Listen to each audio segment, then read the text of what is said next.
Hello, everyone. Thank you for joining us and congratulations on being on time.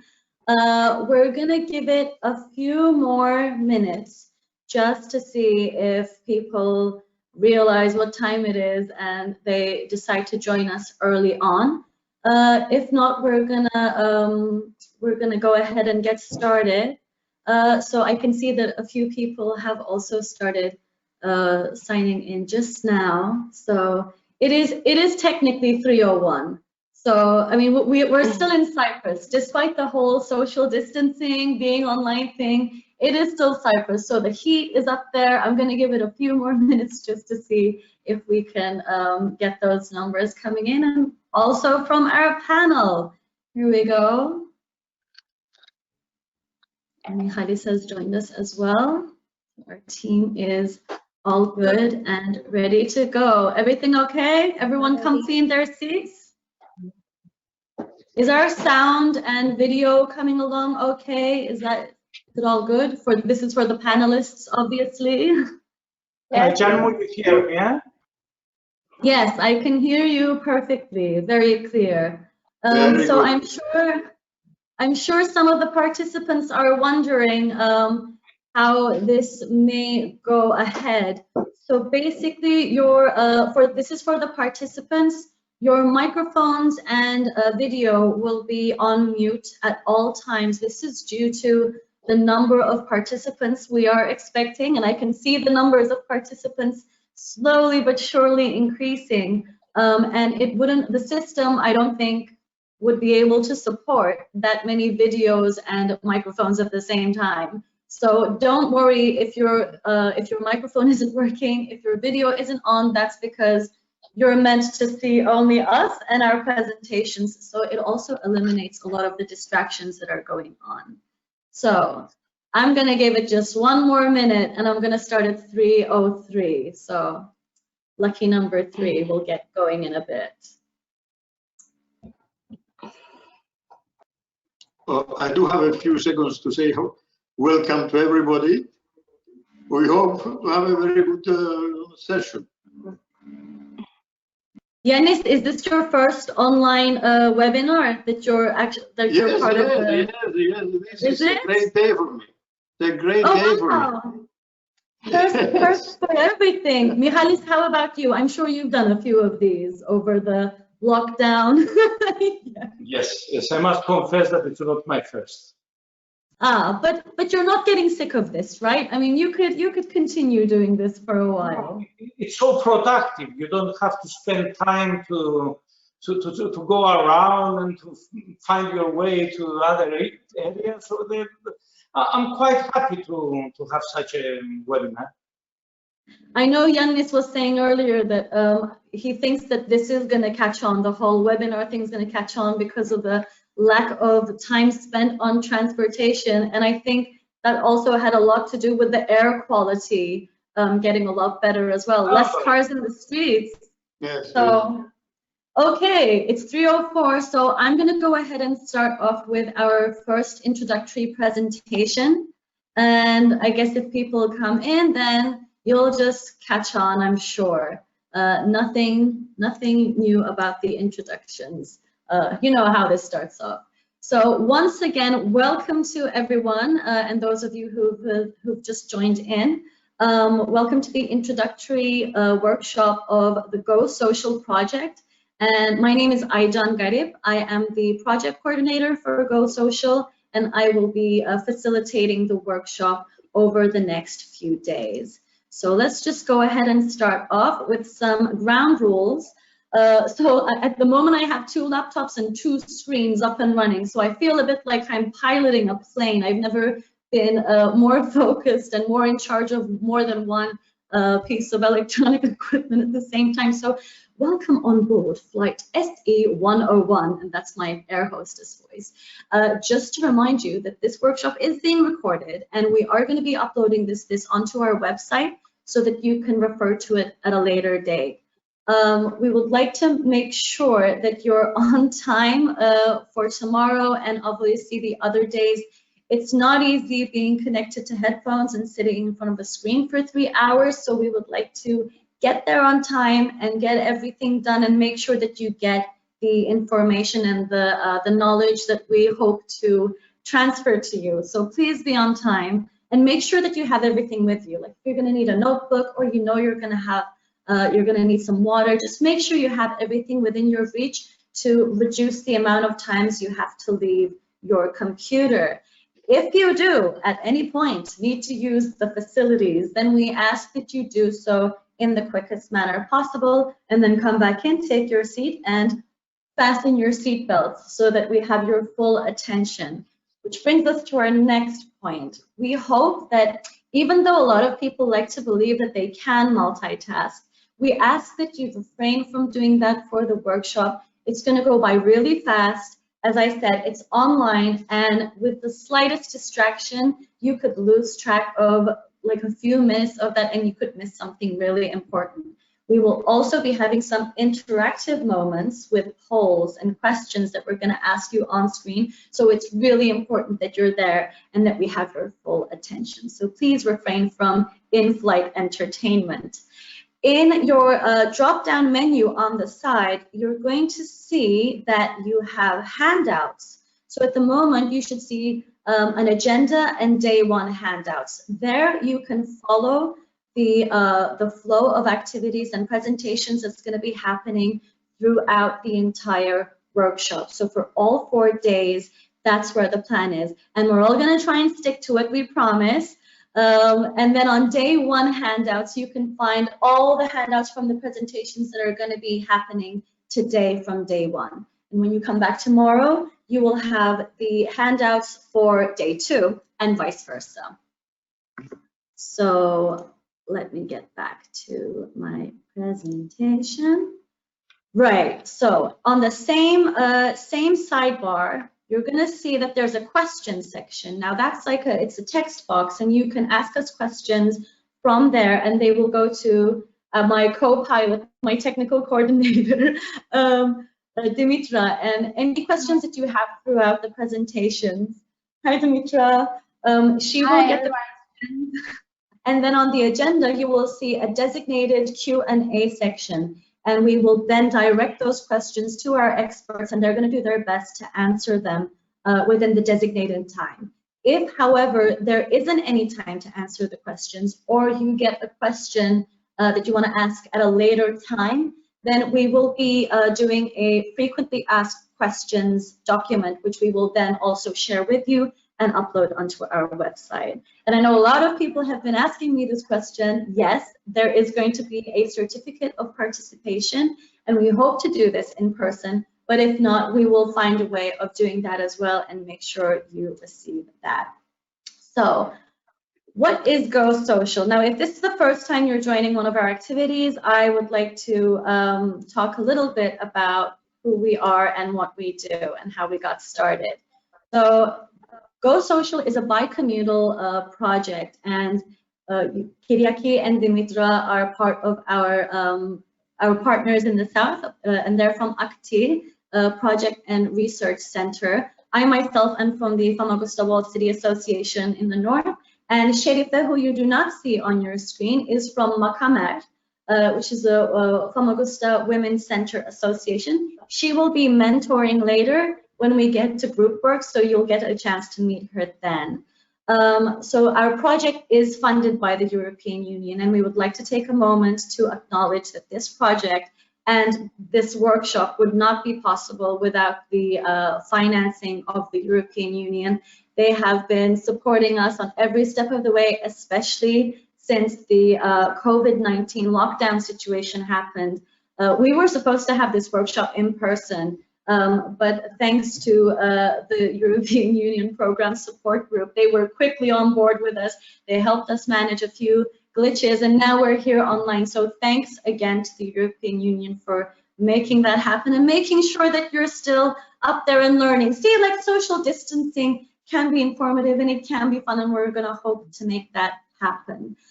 We started in 2018. We started off by doing a lot of awareness raising on what social entrepreneurship is and how in Cyprus we can use social entrepreneurship to support employability. Now, what that means is that as a project, our focus and our activities are more along the lines of introducing the concept of social entrepreneurship into the vocabulary of the community. Now, while we're looking at enlightening the entire island, the focus of the project is within the northern side of Cyprus, as well as the Turkish Cypriot community. However, we have a broad group of target audiences, as you're going to see below on the fourth bullet point.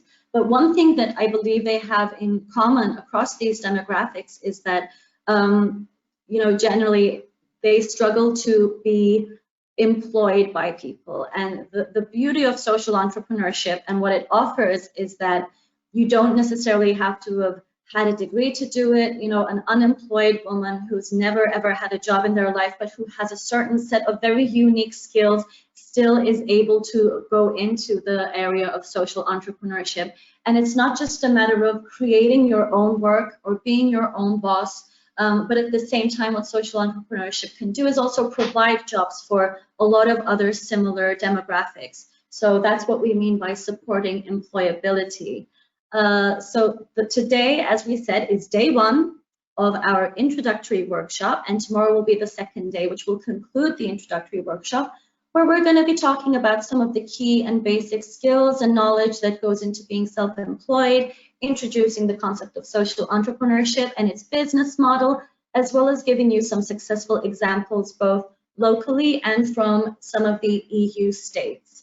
On the 27th, it's going to be our advanced workshop, and while we will be delving deeper into some of the concepts that we will be going over in the introductory workshop, you're also going to have the chance to listen to a panel of experts within the field of entrepreneurship in Cyprus. I'm sorry, there's an ice cream man going inside. I thought someone was listening to music. But what will happen in between that is that we're going to have the opportunity with you to work in groups and to actually have that practical experience of going through a business model. So you will either come up with an original idea or use an existing one, and within groups or individually, if you so prefer, we'll work with our mentors, which we will be assigning you later on. And you will get the opportunity to do this on the 23rd of May. So essentially, if you'd like to think about it, it's the bridging of the knowledge with the practice, and then sharing your ideas and your business model and getting feedback on it. So those are our, that's our, let's say, blueprint for the time being. And I talked a bit about the partnership of the Famagusta City Association, ACTI, and Makamer. And I'll just introduce them again. I'm Aycan. Hello. I will be facilitating the workshop. Kyriaki, if you want to send us a wave, and Dimitra, again, send us a wave. Kyriaki and Dimitra are both on our Go Social core team that make it happen. And Sherifa, as I said before, she'll be mentioned later on. Hello. But without further ado, I would like to come to the stars of our workshop, our experts, our social entrepreneurship experts, Dr. Michalis Loizides and Dr. Yannis Vesas. Hello. Hello. So I'm going to take some time to give a brief introduction. Both Michalis and Yannis, not only do they have the academic background, but they also have the practical experience over the years that they've been within the field of social entrepreneurship. Michalis is a chemical and environmental engineer, and Yannis has studied food and chemical engineering. But Michalis has, if I remember correctly, you were almost mentored by Yannis, correct, when it came to social entrepreneurship, which is interesting because Yannis was also, I believe, influenced by his father, who started sort of being a pioneer to him in the sense of social entrepreneurship in Cyprus. And we're very lucky to have both of the experts here with us. And we have no doubt that you're going to learn some excellent information, and hopefully we'll get to hear some interesting stories as well. Yannis, Michalis, is there anything you would like to say before we move on to the next section? Just a first hello to everybody. We'll have a lot of things to talk about, yes. Okay. And Michalis? It's good that we have you with us. The idea here is exactly to be less theoretical and more practical. And we are relatively confident because we have tried this. I mean, the social entrepreneurship for us is something that we are practicing the last 10 years. We managed to create the social enterprises and operate them, so we can tell you exactly where the problem lied, where did we find challenges that we had to overcome, and so we can have this interaction in order to assist you to decide and proceed with your own social enterprise. It's a dream come true. Thank you, Michalis. And we'll quickly move on. I'm just bearing in mind the time. I want to stick to that agenda time. So in a minute, you're going to see a poll popping up on your screens. Now, we've tried this a few times. Hopefully, it goes swimmingly this time. But if you do have problems and you're unable to select an answer, make sure that you are out of full screen mode. And you can do that by clicking that icon that I have circled in red and try again and see if that happens. It's not meant to be anything for serious statistical use, but the idea is that we would like to know who we're talking to, what you're feeling at the moment, or how much you know, so that we know who we basically have on the other side of the screen. So I'm just going to check and see if the poll has started, and the poll should be coming up right about now.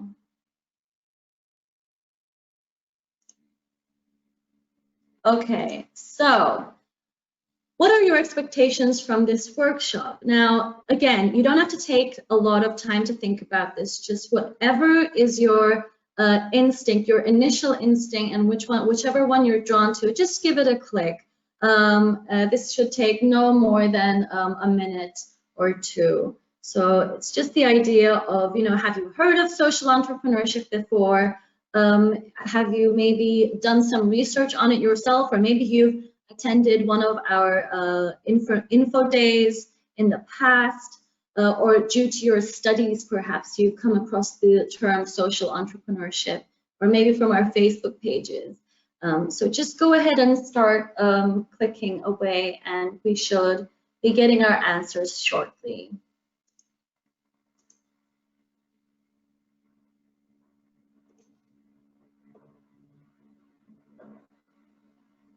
Okay.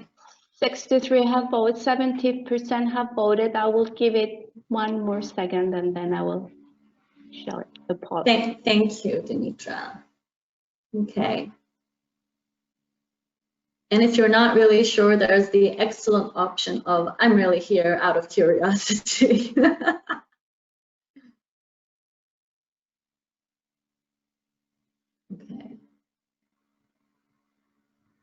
Okay, so we have our answers here. I'm gonna get a little closer to this so you can see better. Okay, so a lot of people seem to know about social entrepreneurship, but would like to know more. Well, we're definitely gonna do that.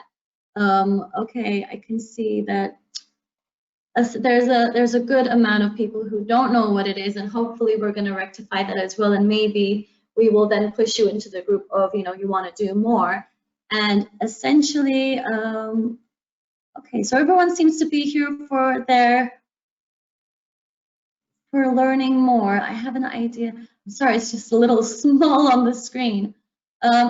This is great. Okay, so everyone is here to learn for themselves and to take things further. Let's see if those who don't know about social entrepreneurship will be able to catch up.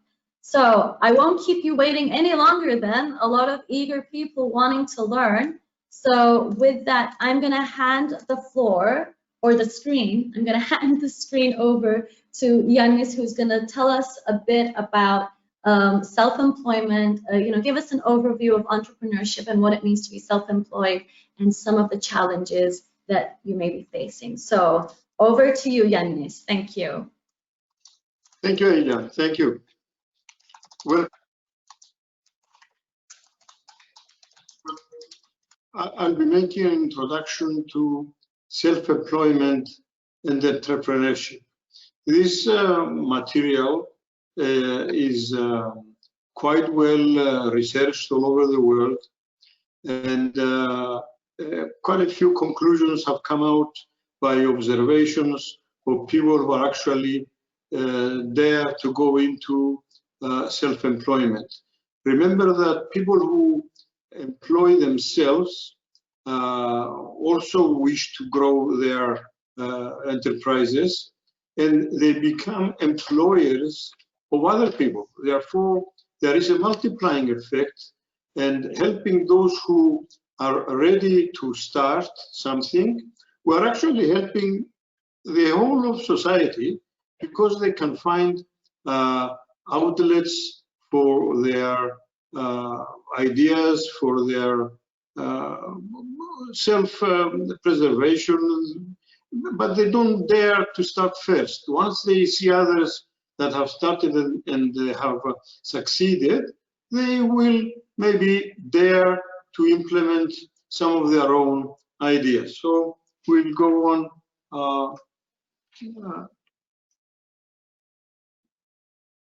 So this section will focus on an overview of entrepreneurship, what it means to be self-employed, and what are the challenges facing those persons who decide to follow this path in life. There is a modern definition of enterprise, which is all the essence. In the past, the word was used, I think, I agree, quite wrongly. Entrepreneurship is the ability to spot opportunities and to use them for the benefit of oneself and one's organization. So really what it means is that we need everybody, if possible, in any enterprise, in any organization, to exhibit entrepreneurship, to be able to spot opportunities. Either self-employed or employed by a company, one has to be entrepreneurial. And in the following minutes, you'll understand why. A definition which I prefer is that an entrepreneur is a person who has the financial responsibility for his work and decisions, enjoys the benefits and bears the damage. The steps towards entrepreneurship are, first of all, interest. You have to be interested. Reasoning, to be able to figure out why you want to do it. Indication of the intention, you have to show in practice that you intend to go with alone or to take advantage of an opportunity. Take the decision to do it, and of course then implement it, make it work, put it into practice. There are some myths about entrepreneurship and some truths. One myth is that entrepreneurship means management. Well, entrepreneurship in fact means attitude, faith, courage, confidence. Quite a bit of difference. Entrepreneurship means taking risks. Well, no, entrepreneurship means lowering the risk because you think about every step and why you are doing it. Lack of investment capital is another myth. No, there are lack of good proposals for investment. If you have a good proposal, you could get assistance from others, you could get other people to partner with you. So it's a matter of the quality of the proposal, the idea you are proposing. Another myth is You need a great idea, revolutionary towards a new era, exciting new technology. Not necessarily. An idea is great when it can create an opportunity. Opportunities have time, place, and philological restrictions. Philosophically should be here. That's when something is great. It must be implementable, and you will see in the next presentations.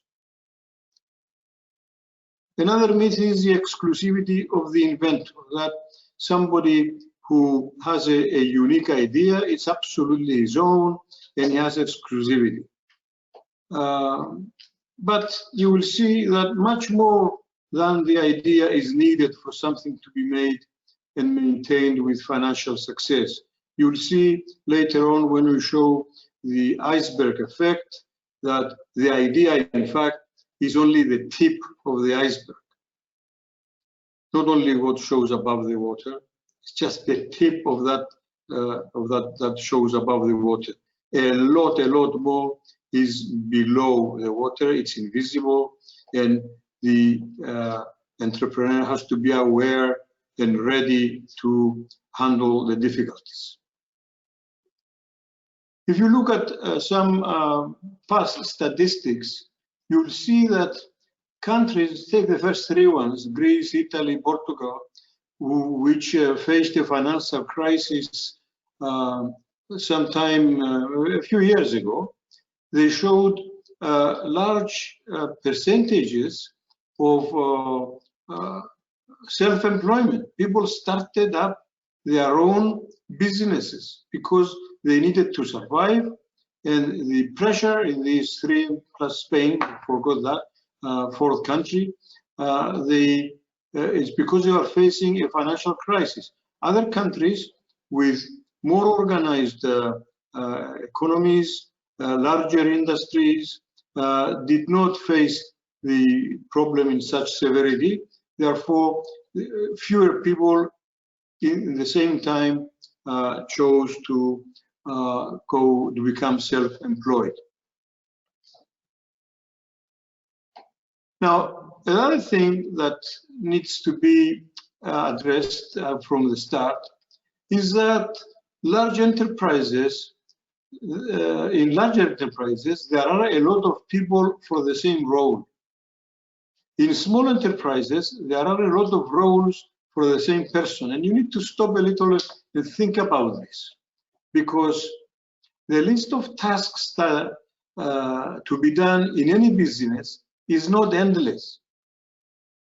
Simple things. Imagine somebody has to open the door at the first of the day, has to switch, somebody to switch the lights at the end of the night and close down. These things happen to any size of enterprise. But in large enterprises, there are a lot of people to share out these jobs, these tasks. So for the same role, you may have a number of people. In the accounting department, perhaps, suppose, you have 20 clerks working the accounts. If one is away, the other 19 can do the job. But in a small enterprise, the accounting may be outsourced. It may be done by a part-time person or who is sharing his time with other roles. So even though the list of tasks is finite, it's affected by the number of people that have to carry out these tasks. And in a small business has no exception from the laws of the state. A small business still has to obey the same laws as the large business. And also the laws of the jungle. And the use of the word is not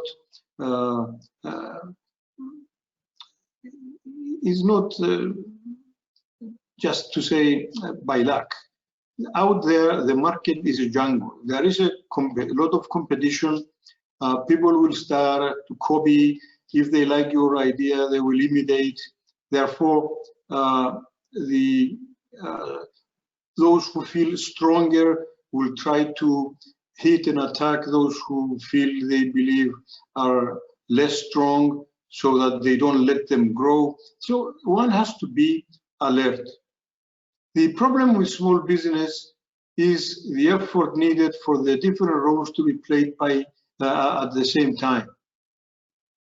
So because one person wears many hats, has to do several roles at the same time, basically this person is a superman, a superwoman. We need people with a lot of ability to be able to function in small businesses.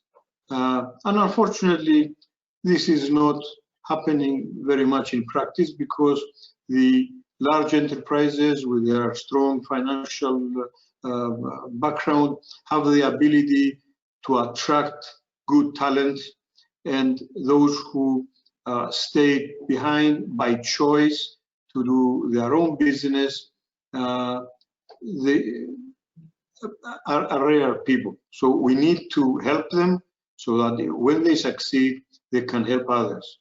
These people need to have responsibility. It's understandable. They must show team skills, and you'll see why. They must have creativity. They must have confidence in what they do. They must have initiative. They don't wait to be told what to do. And ability to take and minimize risk.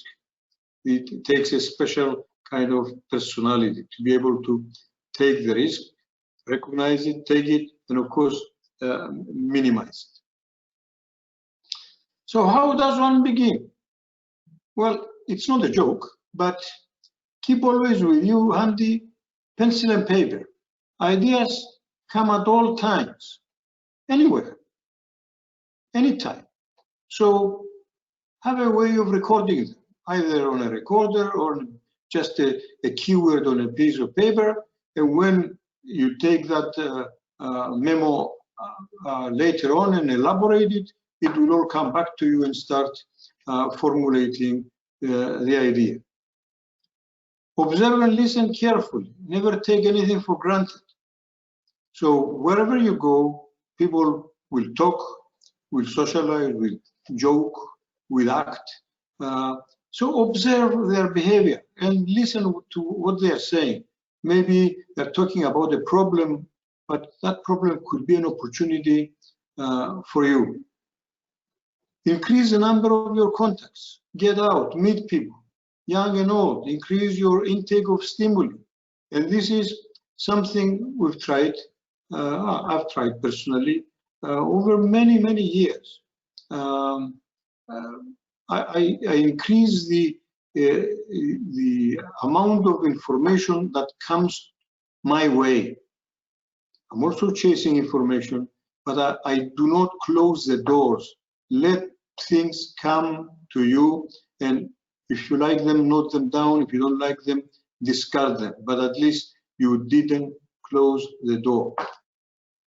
Nothing is bad without good. Every problem is a challenge or opportunity. A lot of things are being called a problem by others. Well, maybe it's for them, but somebody who has a good idea how to solve it, it's a challenge and an opportunity. Unless you hear about the problem, you don't get the idea, you don't get the opportunity. Exercise the mind with bold, unusual, and crazy thoughts. Yes, you can exercise your mind by asking yourself what seemingly questions that are, I wouldn't say silly, but somebody will not be able to understand. For example, in this room I'm sitting on, how many matchsticks can I stack in? Well, millions, billions. It will make me think to compare one size with the other and start coming up with ideas. A lot of things can be used like this to exercise the mind, to allow it to think outside the box, to allow it to dare, to be bold, to look at the unusual. And change your routine, accept new stimuli. If you are invited somewhere, well, just go. It might be an opportunity not only to meet other people and see other environments, you may see things that will stimulate the mind. So there are a lot of things that one can do in readiness for looking for challenges and opportunities to which you can apply entrepreneurship. In Greek, we have a popular saying about the fig, because it rhymes with lifting, raising the fig. In practice, in English, we'll translate that: if you see an opportunity, grab it before someone else does. If you imagine that there are other people like you looking for opportunities, they may know each other, they may not know, and most likely they don't know. So those who see the opportunity and grab it early will have an advantage. The first mover advantage, as it is used, it is called in our language. Another thing that you have to keep in mind is that the world around us, society around us, has created an occupational status scale through which it ranks people according to the profession they practice. The doctors and lawyers are high in the rank, whereas you see that cooks and cleaners and land workers have low status in the minds of people. Well, yes, society works in this strange way, but it's wrong, because we need all these skills. We need all these skills in the society we live. We need the doctors as much as we need land workers. We need the engineers as much as we need the truck drivers. Therefore, while you keep in mind this occupational status, don't let it be an obstacle. If a doctor has a hobby which can make him also a small business, why shouldn't he become an entrepreneurial doctor? Or if he's running his own medical practice, he's not working in a clinic or a hospital, he's having his own medical practice. Doesn't that need entrepreneurial skills? He's running a business, medical business. But a cleaner also can run a business. He needs similar skills to keep it running. Remember that you never get a second chance to make a first impression. Knowledge and academic qualifications are not the only criteria for getting a job. So you will see that there are other skills that need to be addressed, like the soft skills, the social skills, which are personality and character, teamwork, social behavior, appearance, languages, ability to take responsible positions. These are things that are needed.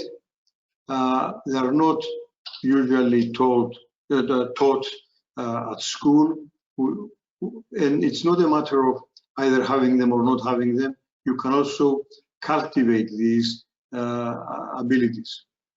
So candidates must not underestimate their future employer in wanting to get the person that will increase the value of his business. Okay, and academic skills are not the only tool. You will need also to look at those other skills, which of course are needed if you are starting also your own business. But how do you assess all these in the same frame, in the time frame of an interview? In an interview, how long does it take? Quarter of an hour, half an hour, 1 hour? How can you assess all these? I remember once I was told about an interview that a multinational company which was looking for a managing director, and guess where they had the interview?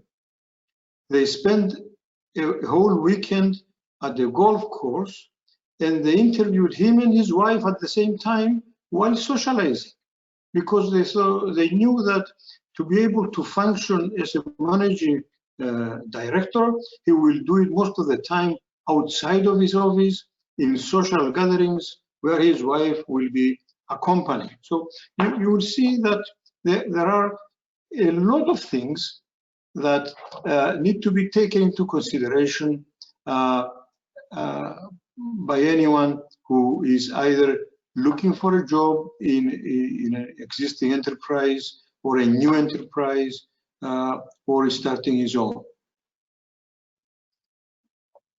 So an employer will want to see in a graduate initiative, liveliness, character, desire for advancement, sociable attitude.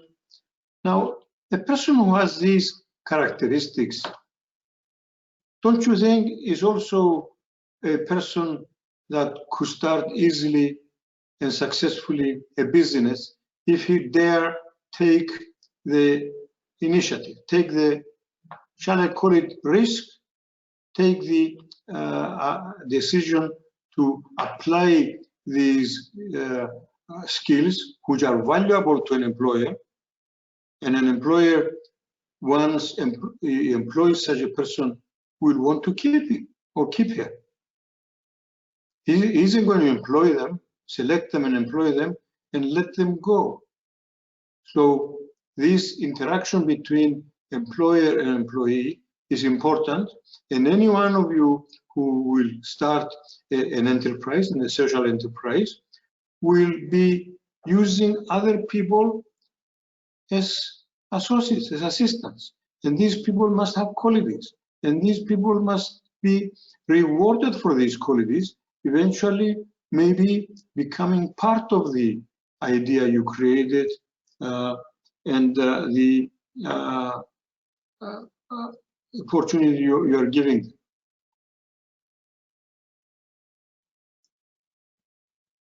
Most people I've met so far, they want to take before they can show what they can give. This is risky for them because they are putting themselves in a position where their motives are being questioned. The most stable structure in the universe is the diamond. It has 4 peaks and sides. The inventor has the technology.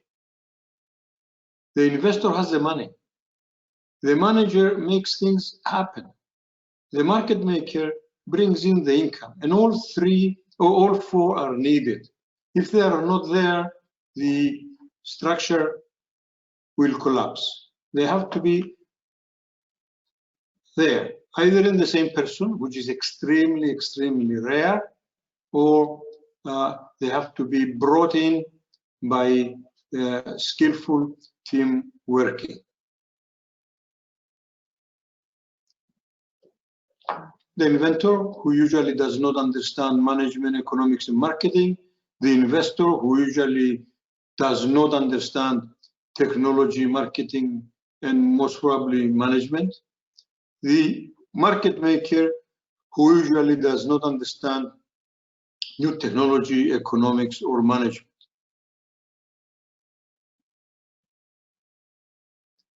And we need to work smart. To work hard is one thing, and to work effectively is another. To succeed, you need both. It doesn't take much to understand that to see what composes entrepreneurial knowledge is the technical part, which is the responsibility of somebody else to give it to you. You learn to be an engineer at the university. You learn to be a doctor at the medical school. You learn to be an accountant at the accounting school. But to put this into a business and run it as a business, you need to have business knowledge lessons, business knowledge that will give you all the rest of the information that you need to take your technical knowledge and apply it in a business. You have to learn how to learn, and this is the job of the schools, the colleges, and the universities. They cannot teach you everything known in the world. It's impossible. It's billions of bits of information, trillions. You need how to get to them, how to learn by yourself. And education can be formal, can be informal. Formal is in schools, informal is private study, learning, seminars like this one, conferences, and so on. And of course, there are three kinds of people: those that make things happen, those who watch things happen, and those that ask what happened. It depends which one you want to be. The situations which trigger new ideas, innovation, is unpredictable events, strange situations. Something is wrong here, it doesn't quite look right. What is it? Changes in technology, changes in a sector or industry, demographic changes. For example, we know that the population in general is getting older. We know that electronics is coming more and more into our lives. How can we take advantage of that? Changes in perception also. New knowledge is created every day. The evaluation of novel ideas can be nicely presented in a grid where the top left are ideas which are high as quality of the idea, but low in the quality of the proposer of the idea, so it needs some kind of protection. And diametrically down, we have low quality of idea, but high quality of proposer. So why lose that person? Why lose him? If the idea is not so good, he may come up with another one. So there are these four combinations that need a different approach. All ideas are welcome. Some are immediately good and implementable. Others may not be so, but prompt the mind to reform and expand them into a new idea. To implement any idea, there has to be a business plan. And we'll talk about business plans later on. The business plan, you describe who, when, where, how much, the threats, the weaknesses, the opportunities, the strengths of the whole approach, and this will give you a kind of a way to go forward. You can put the limits of knowledge into three these areas. The limits of knowledge, so much you know, so much you can do. The limits of real obstacles, yes, there are sometimes real obstacles. The limits of imaginary obstacles, things that somebody believes they are there, but they're not, in fact, not there. And their intersection is a field containing the solution to a problem. So how does one enlarge this space? You enlarge it by trying to push out these limits. We said there are a lot of ideas, there are many good ideas, very good ideas are few. One idea will make it to implementation. Ideas must be created, evaluated, researched, implemented. Raw ideas are many and possibly even free. Opportunities come from researched ideas and they are not free. From an idea to implementation, it's a long way. And here is the iceberg. The new idea is just that little piece out of the water. The rest, all the rest is the work to reach the market. You don't produce a product just to put it in the store. You produce a product, produce a service, so that others can purchase it, can use it, and provide the income. But you have to overcome resistances, you have to find financing, you have to find marketing, sales, risk management, protection from imitators, management, the personnel, further research needed, customer service. All these are moving all the time. They're changing. So one has to be adaptable and ready to meet the challenges. So we must look at the value of training, and we must compare it with the cost of ignorance. How much does it cost me not to sit down and read, not to sit down and learn?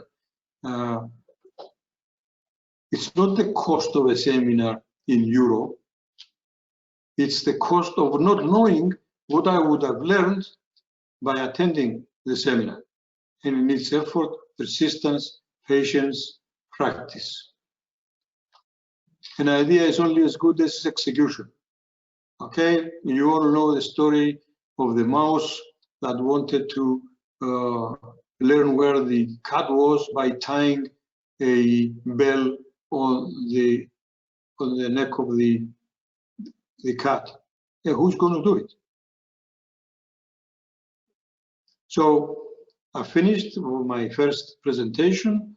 I'll be happy to collect your questions, and I pass on the floor to Dimitri.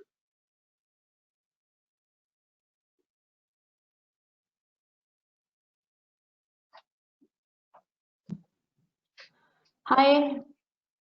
Hello, we're moving on to the Q&A session now. Jan, I would ask you to unmute your...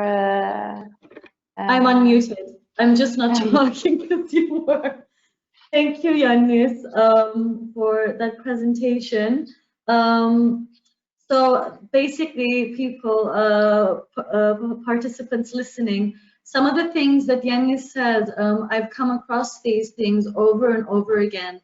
And it seems simple, but it's not. It's one of those things where it's not just a matter of knowing what to do, but actually doing it and implementing it. So sometimes some of the hardest things to do are the things you already know, and you go, oh, I know that, I can do that. But then when it comes to actually implementing things and doing things in a systematic and aware way, where you actually intentionally go ahead and do these things, it can get a little difficult. So thank you for the reminders again, Yannis.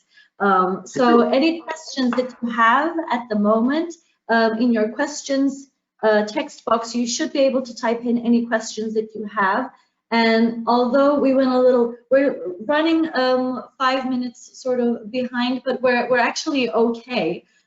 We have time for a Q&A. And Yannis, thank you so much for keeping in time. Thank you. If this is your first time, you know, 2 more times and you'll be like the master of webinars, I'm sure. Working from the comfort of your own home.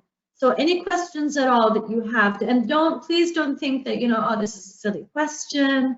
You know, I'll ask this later, or I'll just check it out later. You've got experts at your disposal right here and now. So have them coming. Don't be shy. No questions so far. So no questions so far. Yannis, you're not only an excellent webinar presenter, but you're also so clear with your explanations that everything got understood. Thank you, Angel. Or as I say, nobody understood anything. That's why I have no questions. Well, I doubt that's the case, but I guess we'll see how things will go when it comes to the business model. Okay. We shall find out.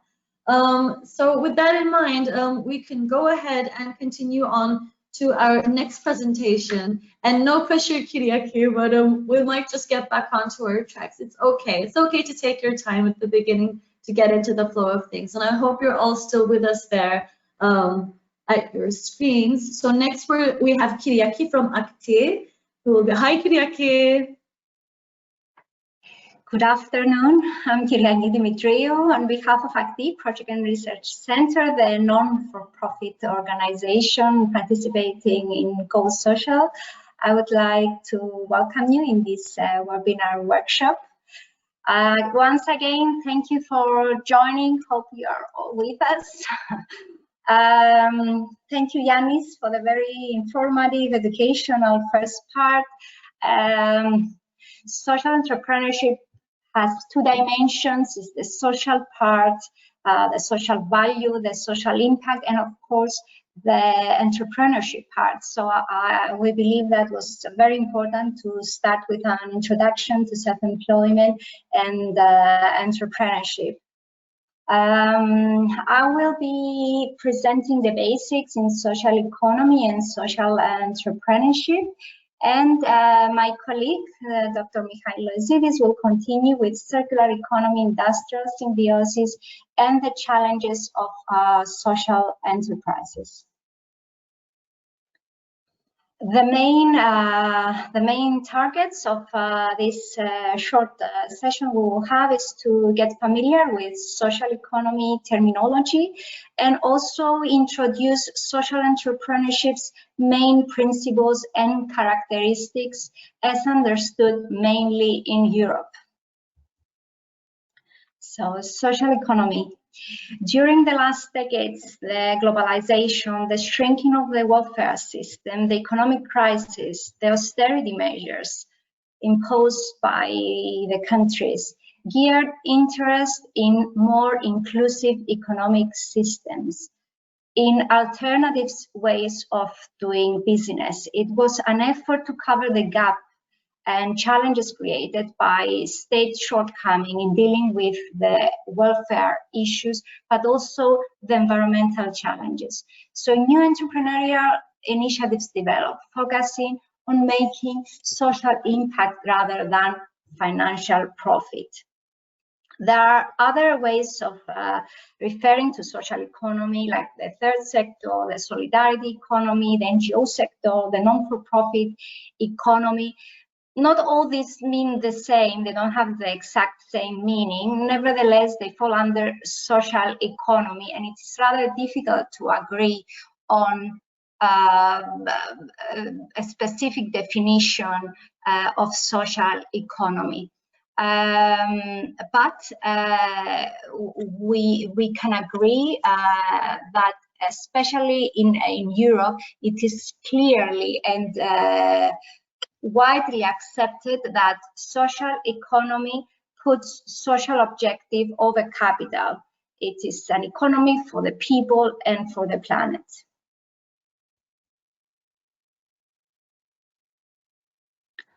So if we would like to mark the boundaries of social economy, we could say that it's covering the areas that the public sector cannot undertake due to the absence of financial means, and the private sector, the conventional, the private investment is not really interested to develop initiatives because of the very low profit margins.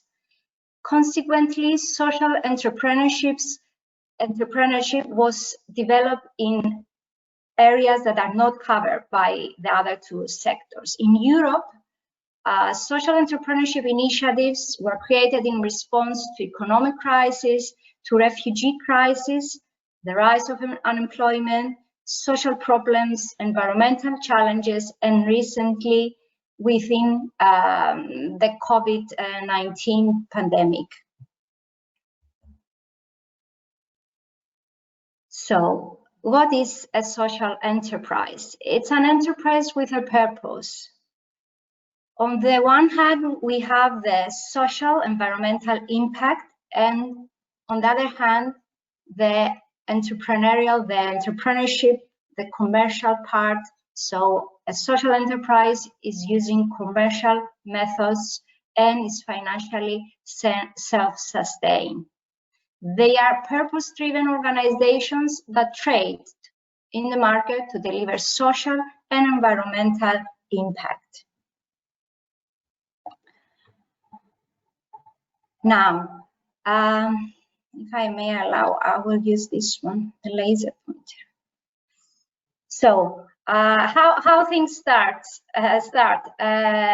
Usually there is a person or a group of people with passion for change, passion for improving things inside the community or in the town, in the country. People that they usually don't accept things how they are. They see the problems in the community. They see the challenges that we may think cannot be solved, but they see an opportunity to innovate, to find a solution. Many times this solution is very innovative. So they have a mission to provide positive impact in their society for the environment. Of course, they operate in a market like all the other enterprises. They need to be competitive and they need to make profit that again will be invested in their social enterprise.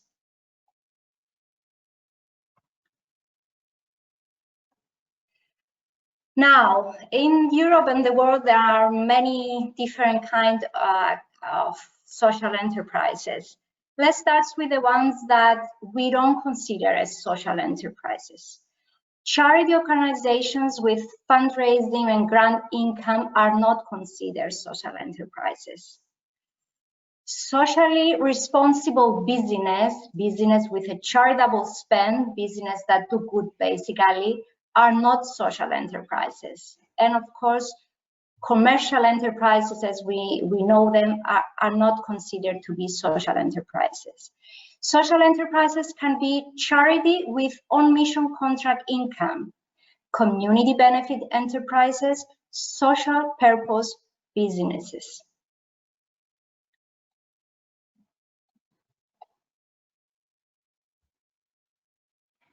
So by examining social enterprises around the world, we see some common characteristics. The social impact.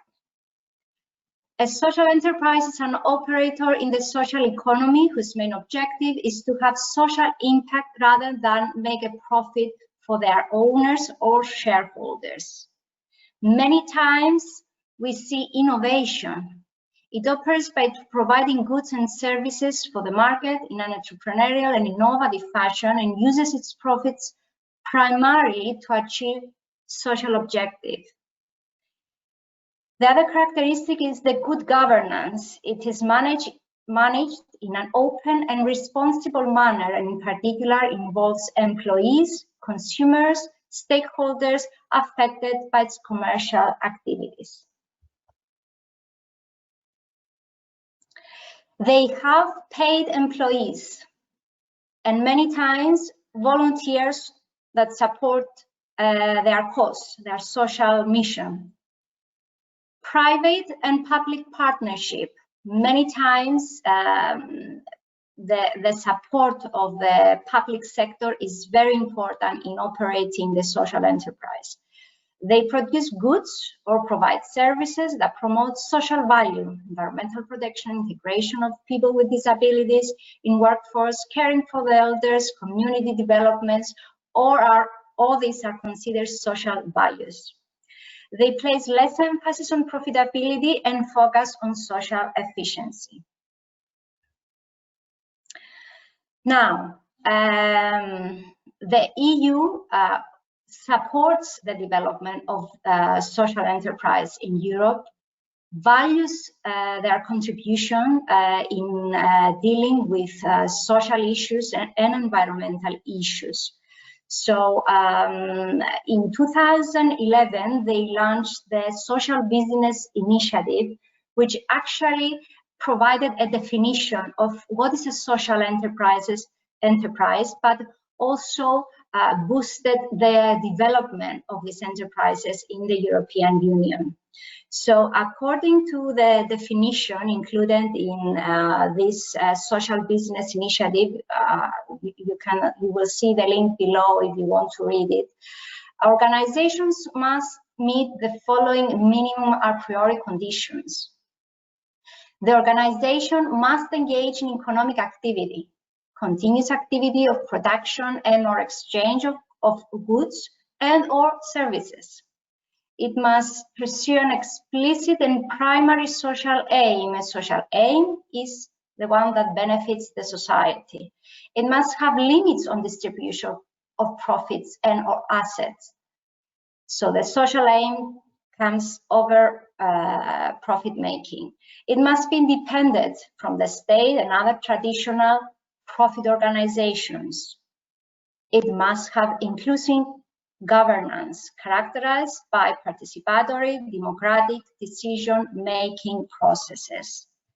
There are many organizations fulfilling this EU operational definition. We can find them all across Europe. In the same effort, European Union set some areas of work that social enterprises take initiative. First, the work integration of disadvantaged people. Such activities may include training and integration of people with disabilities and the unemployed.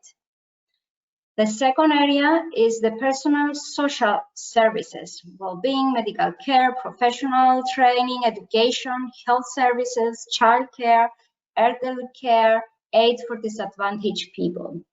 The third is the local development of the disadvantaged areas. Social enterprises in remote rural areas, neighborhood development, cooperation with third countries, and the last sector includes recycling, environmental protection, sports, arts, culture, historical preservation, science, research, innovation, consumer protection, and so on. So these are the areas of work. You will see this slide coming up again and again in our workshop.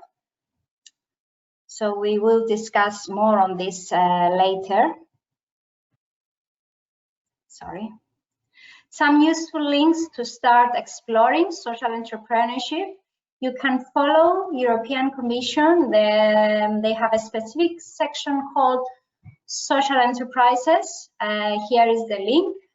You can actually find information and many documents, policies of the European Commission related to this sector. The social business initiative that I mentioned before, and of course from our website called socialcy.eu. You can also find the videos, information, documents that you can read more. I will give the floor now to my colleague, Michalis Loizidis, to continue the presentation.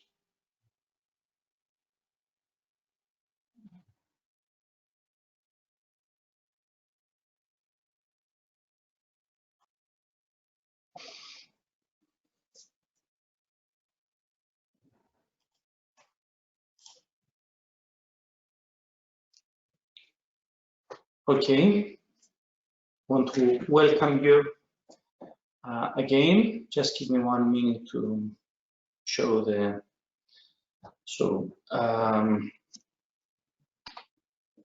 I think now we're okay.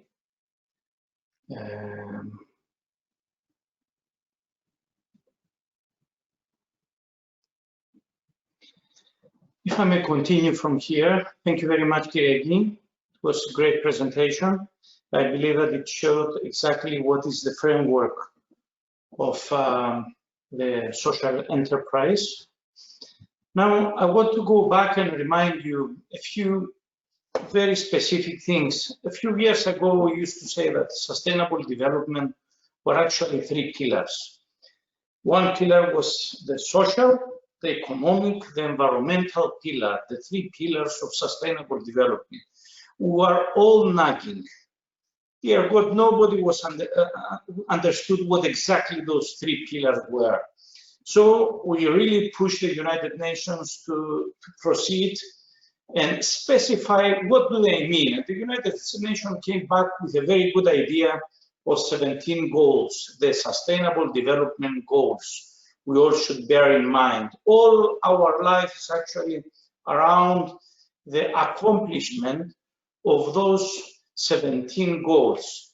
The United Nations, and I believe the same, that it says that if you manage in a society to make this happen, then inshallah, this will be a very good idea and we will all be very happy. So you see those goals, and so this is a very good idea for you to start with those ideas of what we mean by social and sustainable development.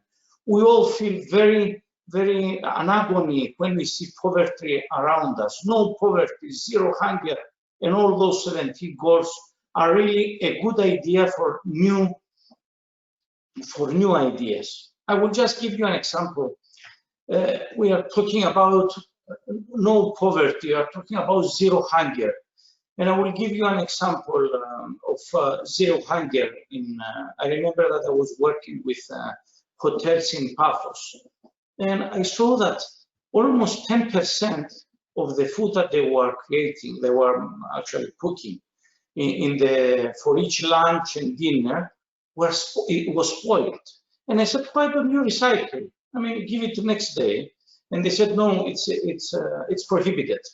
And why don't you give it to the poor people? Well, it's scientific sanitary reasons that we cannot give it to the poor people. And so I went to the authorities and I said, well, we have with Yanis, actually, it was with Yanis Fesadu, said, we have the technical background and knowledge to give you food coming from the hotels and taking it to the poor people that have no food without any problem. And actually I said, well, wow, I remember I could see the salmon a la Jardin de la Bablique, I don't know how they call it actually, this very specific food that they are creating with fresh cream and all this. And I could see from one hand all this food pouring outside the kitchen into the garbage, and the other people 10 meters downstairs, they were actually in hunger. So we created a social enterprise that could take them food from the hotel. Actually, it was waste for them to take it to the people that they were in hunger. So this was a social enterprise that could be could work anywhere, either in north or south. So that was an idea coming from those sustainable development goals. Now, if we go back to another area that is now very, very much appreciated in the European Union, and it's actually one of the main pillars of European policy, is the circular economy. And actually in Cyprus, we are so much behind this. We are lacking behind everything, actually. We just burn or landfill. Burning or landfilling is actually below here. So European Union is saying to Cyprus that actually you belong in the area where we are trying to minimize systematic value leakage and negative externality. So actually Cyprus is working on what European Union is anticipating that it's considered, that it's considered negative externalities. We are just burning and landfilling. So what can we do? Whatever you can imagine, and I will start from the left, from where I can see it. So I remember that when I was working for my PhD, what I was doing actually is taking the waste, the juice from olive oil mills, okay, and I was extracting the polyphenols that it's preservatives for any kind of food. And actually, instead of putting in the conservas, in the packaging of food, whatever else that it's called epsilon, that it is actually considered unhealthy, we could change it to the usage of these polyphenols that they could be used with bringing benefit to the food and to the packaging. So one is this. The second, whatever organic food, we can take it to an anaerobic digestion, and then we can produce biogas. So we can have the cycle again of the biosphere, taking back to CO2 if you burn the biogas, and then going back to the farming through the greenery and the chlorophyll, and then take it back to the manufacturing. So this is an amazing cycle that we can really optimize in Cyprus. The second thing is that the collection. The collection of the waste, okay, maintenance. Have you seen this in Cyprus? Unfortunately, the moment that we say, now I want to change my furniture, the second moment you see a truck outside, throwing everything in, going to the landfill, good night, bringing new, and nothing else. You could not even put it in a political way to say your wife, should we maintain our old furniture? I don't think that you will live long enough to take the answer. Anyway, then we go to the reuse, redistribution. So you take them, and instead of throwing them away, you can take it to a redistribution center.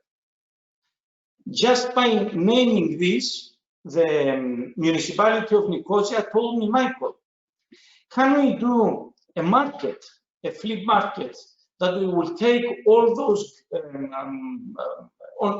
waste, in inverted comma, because our furniture, of course, it's in operation, and put it, and maybe more poorer people could go there and pick them up and buy them. Why not? And we are thinking of promoting this idea into a social enterprise. Now, the thing is that we are so spoiled in Cyprus, and we should all admit that we cannot find the young people that will grab a truck, go to the houses, take the furniture, take it to the market and resell them.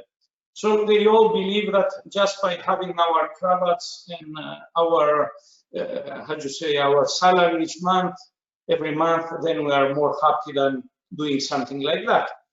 Then we go to the remanufacturing, that it's another amazing idea. And now actually in our site, we have some people, a few people that believed in this idea. And now we have people that they take part of the waste furnitures, and they remanufacture, refurbish, and resell it back. And finally, at the end, is the recycle. Many people tell me that I'm a bit in love with the European Union. Yes, I am. The culture and the mindset of the Cypriot is such that makes me really love the European Union. So the reason is that they will make us do that. And I'm telling you that because now they told us, if you don't do this scheme, if you don't put it into implementation by law, then we will come with 35 million as our first penalty. And if you don't, if you insist, we put from now, from 2014, a penalty of 3,500 euros a day for each day that we see that you don't implement this. So if you want, proceed. You are more than welcome. You will pay something like 100 million, you know, and at the end you will have again to do this situation. So take advantage of these ideas and mature them, because this is another issue that the European Union says, I will fund the moment that I feel that your idea is mature. So maturity of idea means that I go in, I make my business plan, I find the way to tackle the obstacles and all this. Now, social circular economy combines those two concepts that I said before to deliver benefits for the people and the environment while making profit.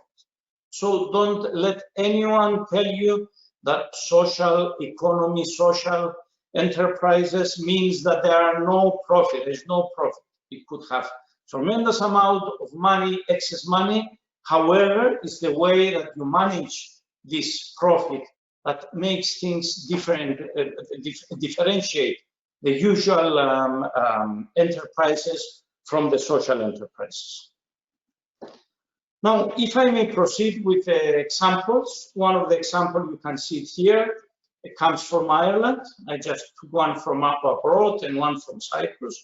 So they exactly did what I said before, that they're connecting people with ideas and resources. So they support.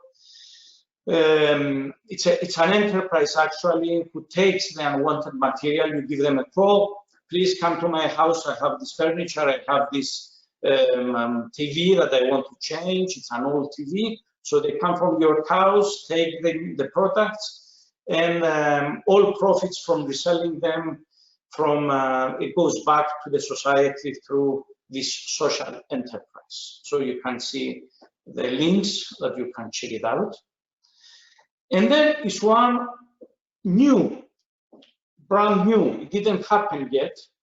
And it's a social, it's a carpenter association, 600 carpenters in Cyprus.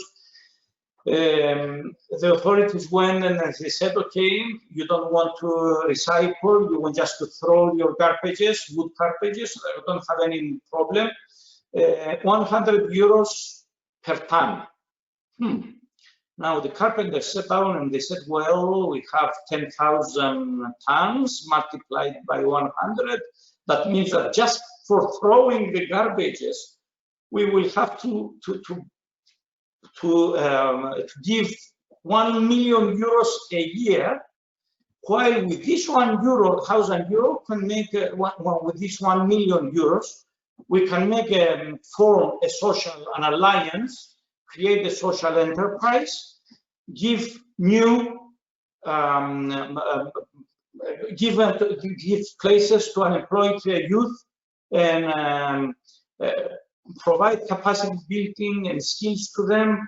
And so with this 1 million euros, instead of throwing them to the garbage, we can make new products, raw materials, and actually we can make the cycle and recreate from A quality material, we can make a B quality material, and we can reuse it in our everyday life, in our everyday work.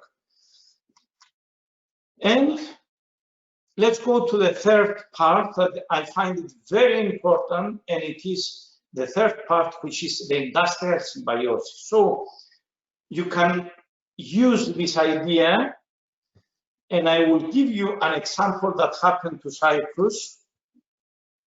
Instead of theoretically transferring this, we had a donkey farm that they had piles of manure, and they didn't know what to do with them. And we had the Cyherbia, that is a botanical park, who needed. It's an innovative Cyherbia. It's also bio products, so they don't want any kind of fertilizers and things like that. So they take the manure from donkeys and they put it there, and so all the herbs that the donkey farm needs, both for the quality of milk of their donkeys, as well as the quality of the milk that they are giving, they are selling actually, and all the other products like soaps and other products, creams, they are using the herbs from Cyherbia. So actually they have a cycle of 250,000 euros, and actually in the middle there's only a few young unemployed people that they are doing the whole cycle happen, and it's amazing. It's one of the symbiotical social enterprises that are really operating at this moment in Cyprus. So if I continue, I'm not saying that the social enterprise is a panacea. It's something that is so easy, and if it was easy, everybody would have done it. I'm just saying that it's something that's happening. The Ganoginisi that we are working for the last 5 years is now bringing with the used oil from houses that goes to the in favor of the schools. So the children are taking their used cooking oil to the school. We are taking, ACTI is taking this this used oil, is selling it, and out of this, out of those money, almost all of them goes back to the schools for implementing the sustainable school idea. That means that they are doing amazing things in their schoolyard and in their classrooms, using those money to demonstrate that many good things has happened. Recycle of plastic, recycle of water, gray water, dark water, whatever you can imagine.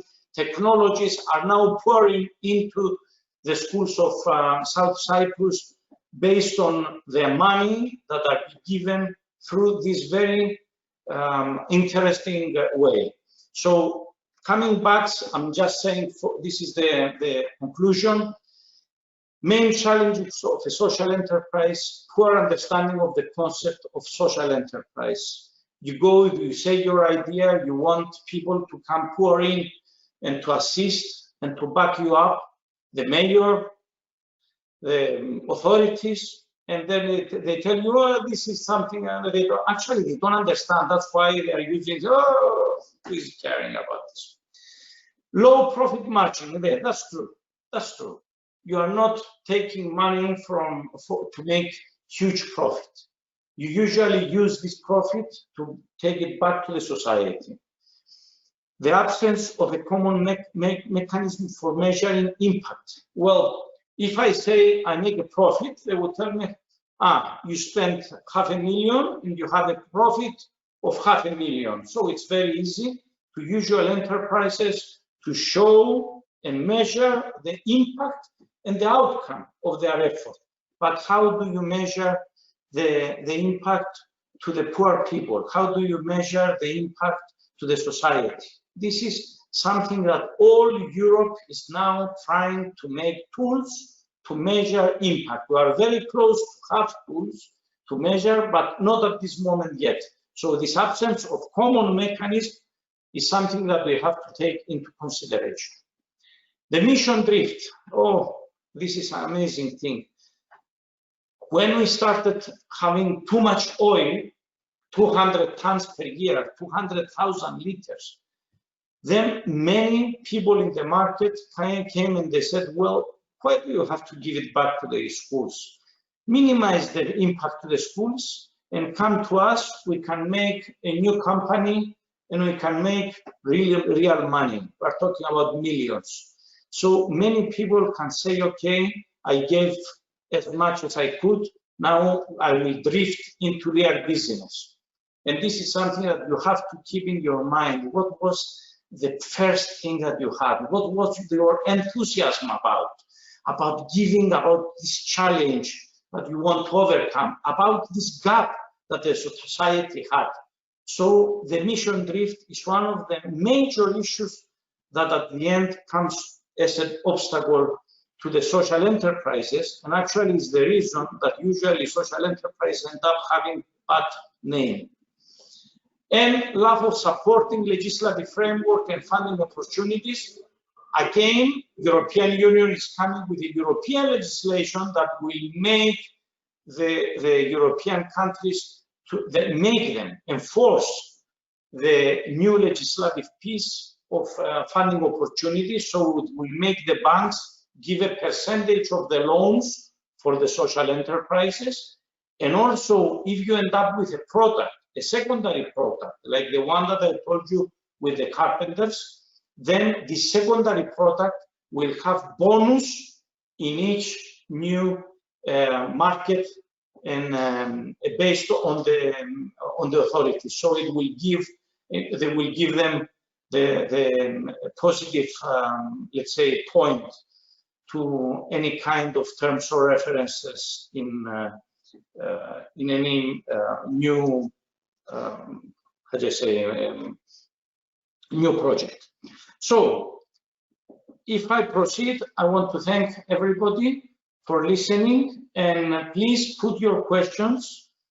We will, from what I understand, we will discuss the answers. We will give you the answers at the end of this 3 hours package of lectures. Thank you very much.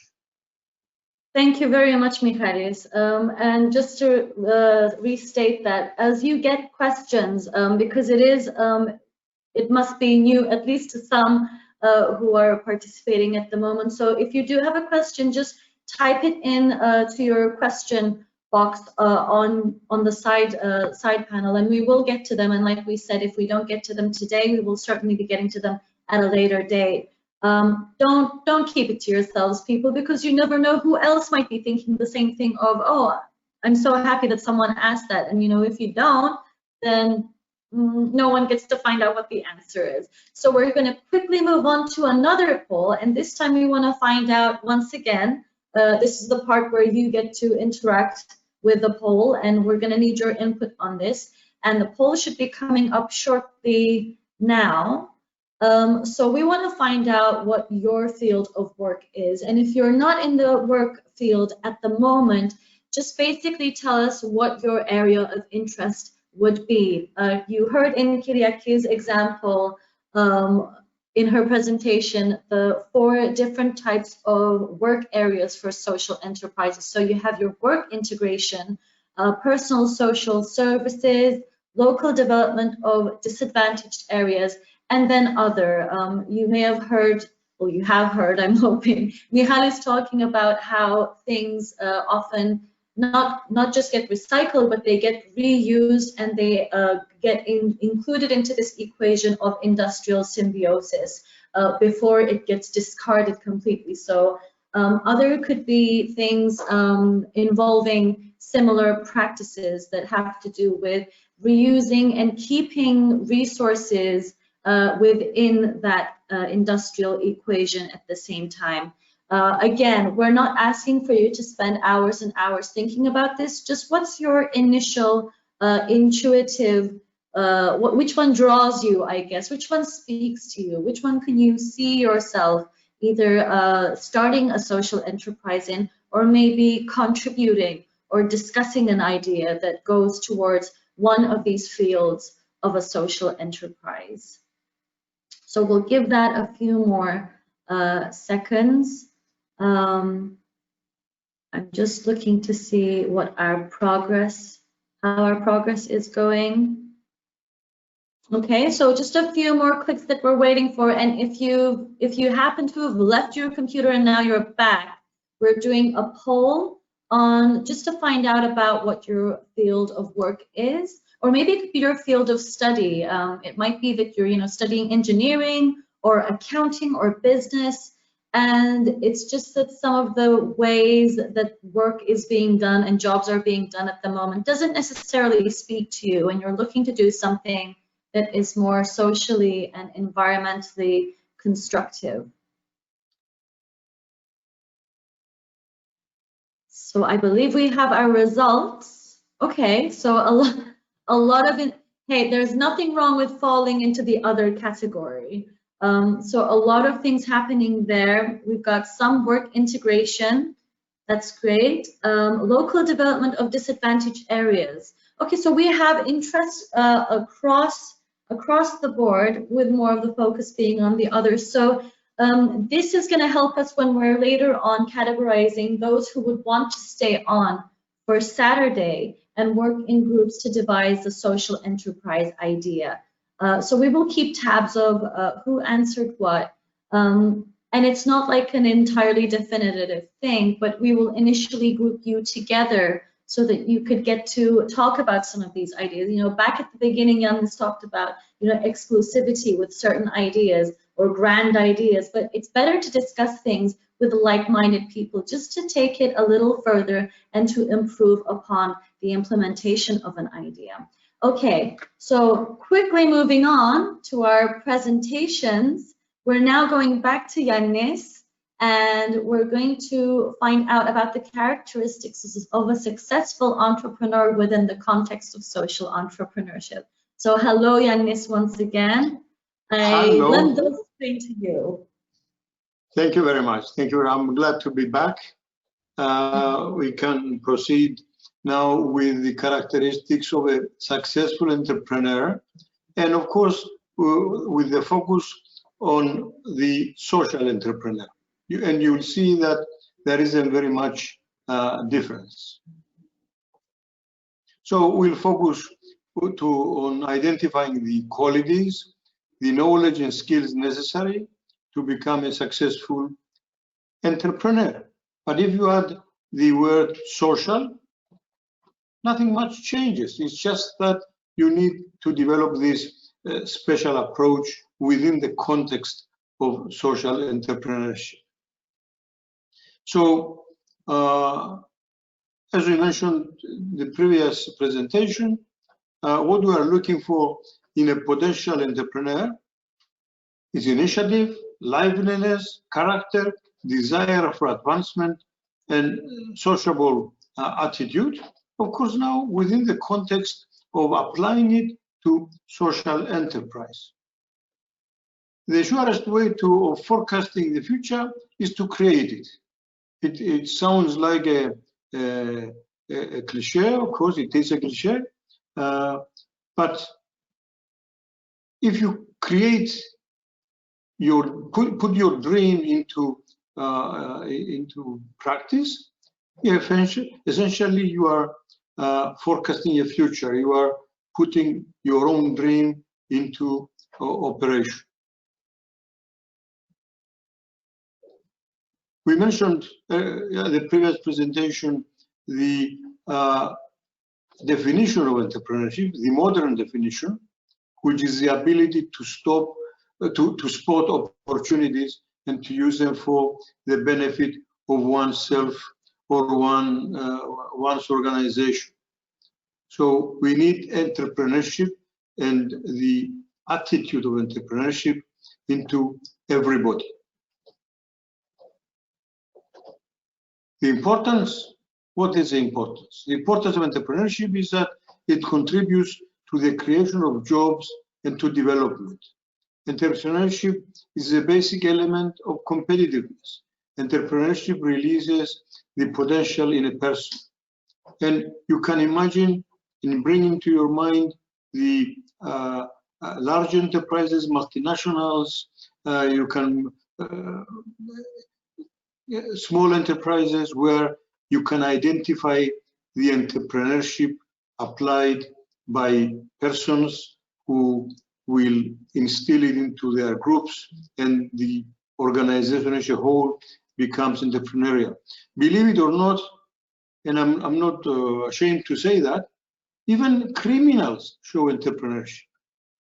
They have to, in their own illegal line of business, they have to create opportunities for themselves. Strange to say, but it's true.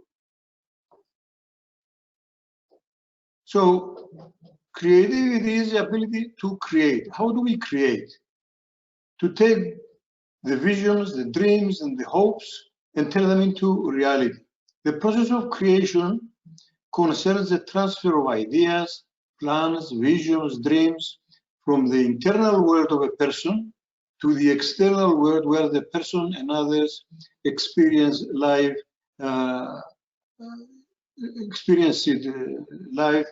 and pass the experience through the senses.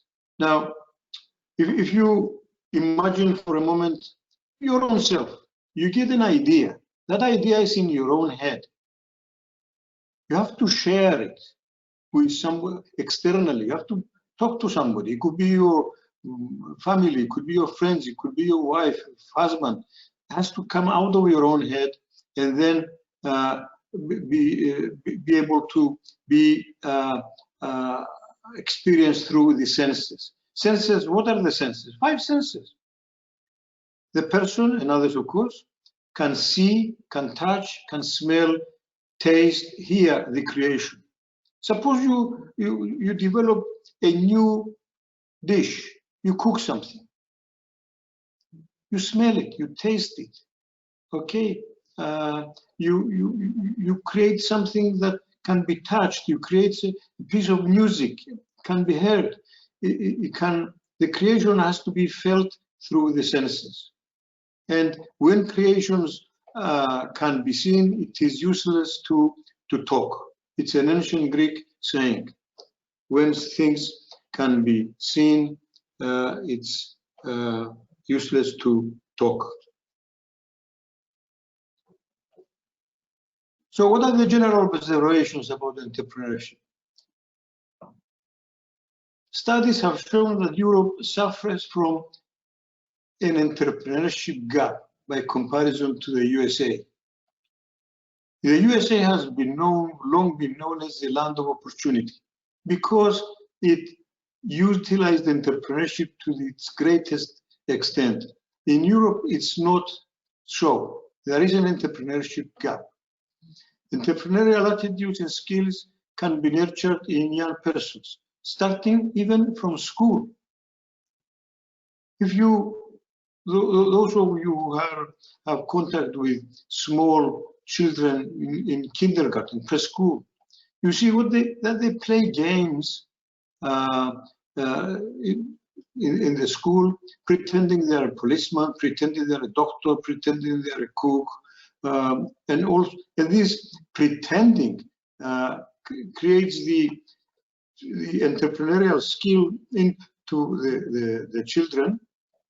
But unfortunately, later on, we work to lose it, and it's unfortunate. In most European countries, there is political commitment for the teaching of entrepreneurship.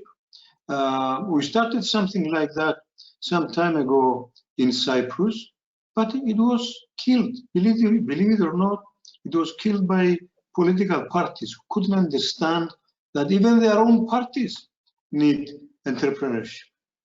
The initiative for its promotion lack in coherence and are not widely spread. The exchange of best practices and performance indicators can improve the situation. In other words, looking at others, looking what others do, and try and incorporate them into our own society. We can learn a lot by observing others. As I said in my first presentation, you need to allow information to come to you, not to block information. I remember many years ago when the political regime changed in Russia, and I was taken there to give some lectures on entrepreneurship. I was taken to an institution where some 300, 400 employees, they are translators, were translating useful, in their opinion, useful technologies into Russian to pass them on to Russian enterprises. And I asked, what are you doing? What are you doing? You are choosing what, in your opinion, is useful to millions of your compatriots who might get different ideas. And of course, the answer, it was a political one, it was a previous one. They didn't teach their people English or European languages because they didn't want to become victims of propaganda and foreign radio and television. So if the audience could not understand the language, they would not be listening to any unauthorized by regime broadcasts. So we have to bring down the barriers, allow free communication of people so that ideas can be exchanged freely. So the entrepreneur must have perseverance, endless curiosity, and unbreakable optimism. This has been said by Steph Wertheimer, an entrepreneur, and it's true, really it's true. I've lived through it. You have to persevere. You have to have endless curiosity. Why is this? Why is that? Why so and not otherwise? And of course, optimism, that you can change things. If you want to be an entrepreneur, you need to have the right personality and the right attitude. Owning a business isn't for everyone. There are many people who have started businesses. They barely manage to do the first or second birthday of the business. And this is actually a measure of success. Once they start, it's not, it's a first big step, but it's not the only one. You have to overcome all those obstacles in the iceberg that allow something to remain in place and work for the future. The stress and hard work that come with it make many people unwilling to dive in. They're afraid. They're afraid of the difficulties, so they choose not to do it. They're less daring. That is why those who dare are valuable. Those who dare are valuable. Few of them will make it, but those who make it will help many scores, many dozens of other people to find employment. It takes a special kind of person to be an entrepreneur, to come up with an idea and put the idea into action. But not all ideas work out. In fact, statistics show that 50% of small businesses fail within the first 4 years. Why? Because those who start them up cannot bring together all the skills that are necessary to address all those ever-moving situations and ever-changing situations in the jungle, as I mentioned in the first presentation. Entrepreneurs don't see the risk, they see the reward. Entrepreneurs know how to put the time and effort to make their dream a reality. So this word risk keeps coming up, but we have to look at it from the point of view of the modern definition and the myths, so that the entrepreneur finds ways of minimizing the risk. He doesn't start in order to fail, he starts in order to succeed, and he has to minimize risks to succeed. He must make more right things than wrong things, more correct decisions than wrong decisions. We recognize that wrong things will be done, wrong decisions will be taken, but as long as there are fewer than the good ones, then the enterprise will survive. To be an entrepreneur, one needs to have the right personality and the right attitude, as I mentioned many times. Has to be creative. And here in this slide, we put the word social in front of entrepreneurs. This slide is more or less a standard slide when you talk about entrepreneurship and entrepreneurs. But in our situation, we are focusing on social entrepreneurship. So I left the word social in the title, and those phrases that are underlined have been added so that they fall into context with our project. Social and environmental problems.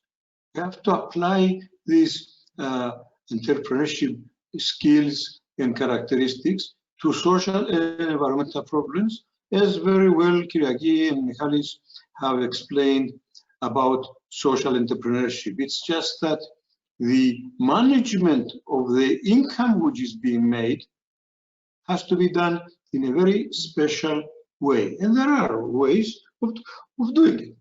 So entrepreneurship starts with an idea. To be successful, one needs to always be thinking of new ideas and better ways of doing things. Just because something is being done by somebody, it doesn't mean it cannot be done better or differently. Entrepreneurs are not satisfied with the status quo. They are questioning everything. They think outside the box and look for opportunities to come up with new solutions. And I add to social and environmental problems, because this is the focus of our Go Social project. Entrepreneurs love what they do and are extremely dedicated to the business they create. And of course, now the social issue they address. They are addressing a problem which is faced by disadvantaged groups, by special situations, by disadvantaged areas. So they have to apply these skills to these issues.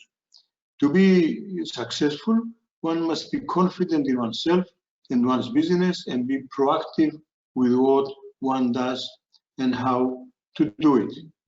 So this is about passion. Motivated because of their passion and their idea. Entrepreneurs are willing to put in the long hours and hard work required to launch and run a successful new business that creates, again, the social and environmental values that we're looking for. And it does take long and hard hours. I dare say one must throw away the clock, because there are a lot of issues to be addressed by one person or a small group of persons around him. Therefore, because they are their own boss, which means nobody's telling them what to do and how to do things. They are driven by their social mission and stay focused on it in our particular case. They are optimistic. There is not such thing as can't do it. Don't tell me it cannot be done. Tell me how you will do it, how to bring the result. And entrepreneurs always look on the right side and are constant dreamers. They look at how they can do things better and make the world a better place. They never dwell on the past or the negative. Instead, they focus on moving forward and moving up. When they are confronted with challenges, entrepreneurs don't see them as problems. They see them as opportunities. And in our case, opportunities to create social values. And there are many, many issues that need the attention, the special attention in these social values, because traditionally, the economies of countries, and ours is no exception, we are looking for monetary profit. Yes, there can be monetary profit in a social enterprise. It's just that has to be handled in a different manner according to the European issues behind it. It's future-oriented, one of the characteristics of the entrepreneur, because entrepreneurs are focused on moving forward. They are always looking toward the future. Entrepreneurs are very goal-oriented and know exactly what they want. They set their goals, and everything they do is aimed at achieving these goals. Yes, I've lived through it. I paid the price of my failures. I earned also the benefits of my not so bad failures. Not much to show for it at the moment, but we did try. To be persuasive. Why do you have to be persuasive? You have to be persuasive because you need help. You need to persuade others to work with you. You have to persuade others to give you money. You have to persuade others to support and invest time and money in your idea. So when it comes to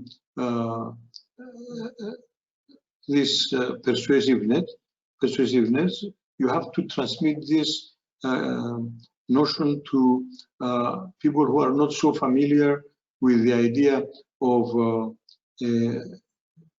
social entrepreneurship and the social cause.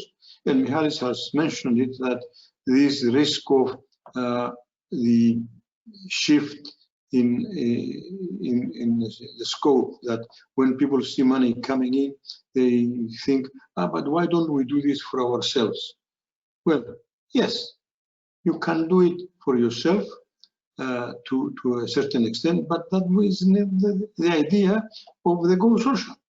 Our focus here is to go for the social causes and the benefit of disadvantaged groups. Have to be flexible. I don't need to waste too much time on this. We need to be, there's number missing here, 8.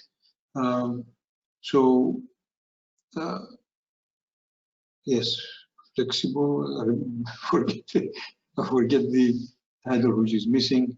Then we have to be adventurous, and we have to be decisive. So what is an enterprise? Who is the entrepreneur? Can we create the entrepreneur through education?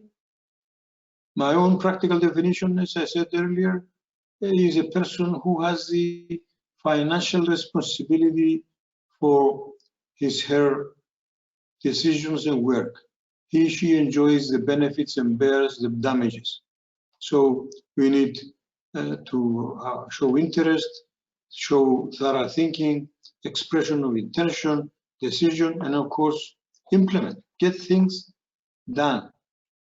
I will thank you for bearing through my presentation, and I'll be happy to answer the questions either now or later, or when I'm instructed to do so. Bye-bye.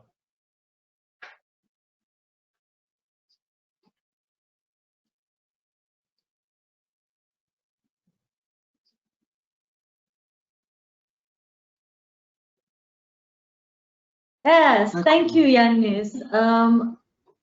And if need be, we will do the corrections on the presentation at the side, and then we can go ahead and do the missing parts as well. If you want to continue writing questions, you can go ahead and do that. We will be answering questions at the very end. We've got lots of time at the end. Without any delay, we're going to go on to Kyriaki's next presentation on the legal framework for social enterprises in the EU and Cyprus. Kyriaki, you have the screen. Yes, thank you. I'm here again. Okay, can you hear me, and can you? Yes, we can. See my screen? Thank you very much. So proceeding with the less exciting topic, the legal framework for social enterprises in the EU and Cyprus. Still important session to understand how we regulate the operation of these enterprises business. According to the study, a European statute for social and solidarity-based enterprise that was run by Directorate General for Internal Policies, a comparative analysis of existing legislation on social entrepreneurship in the member states shows that we can identify a European common core in the regulation of social enterprises. What is this common core? We have a common framework in the regulation. What is this? The social enterprises is a legal entity established under private law and is independent of the state. It has an exclusive or at least prevalent purpose of community or general interest. It is subject to constraints on profit distribution, conducts a socially useful activity including work integration of disadvantaged people or workers as determined by law. It is subject to specific governance requirements, including the obligation to issue a social report. A social report basically describing the activities of the enterprise, to involve various stakeholders in the management of the enterprise and provide fair and equitable treatment of its workers. When the social enterprise is established as a company, it is usually subject to additional governance requirements. On the other hand, the social enterprises is, in case they are in cooperative form, is considered an entity with strong identity as social enterprise. The social enterprise is subject to public control in order to ensure compliance with the legal requirements. What are the legal forms adopted in the different countries by social enterprises? They adopt the non-profit structures, so NGOs, non-governmental organizations, foundations, associations are taking social entrepreneurship initiatives. They don't distribute the profit, it goes back to the purpose of the initiative, and they trade for a social purpose. They can be cooperatives serving general or collective interests. Democratic control by members, they have a social purpose. They can be for-profit enterprises with explicit and primary social aim. They are social enterprise legal forms. They have the legal form of social enterprise, if it's better this way. They are not cooperative social responsibilities. As we talked before, they are not business that they do good, basically. They don't have corporate social responsibility. Companies are not included in social as social enterprises. So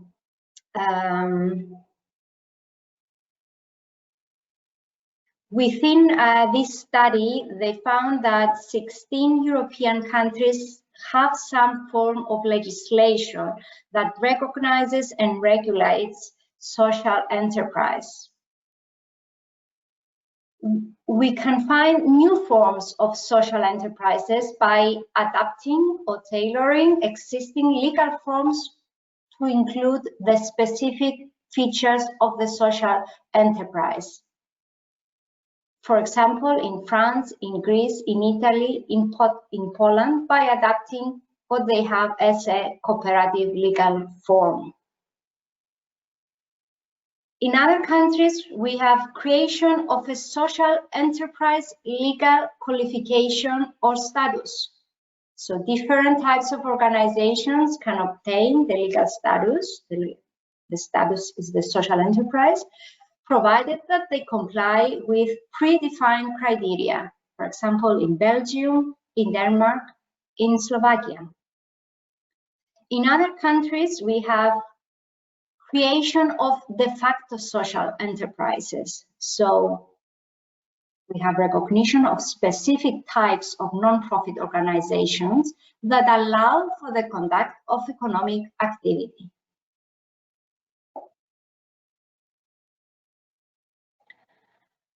We are towards an EU directive that will regulate the registration, the operation of social enterprises in the European Union. Within this directive, we may end up with a particular qualification status, a European social enterprise status, and also a European social enterprise label or mark. At the moment, social enterprise marks and certification schemes can be found in few EU countries like Finland, Germany, Poland, Czech Republic.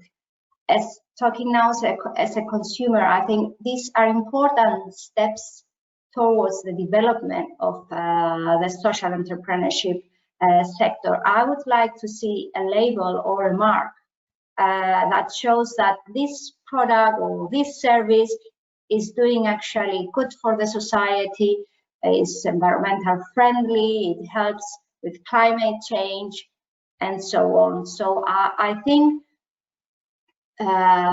we need to push for the creation of this framework, of this status of the European social enterprise that will allow actually the social enterprises to be developed and flourish and have actually also access to funding and so on.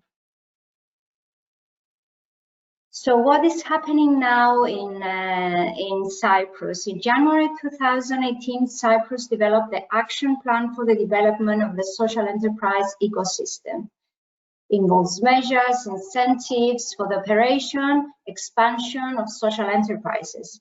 Specifically, the action plans provides for social grants, social enterprises loans, access to infrastructure and know-how, access to public procurement to award exclusive contracts in the case of social enterprise, in the case that social enterprise is an integration enterprise.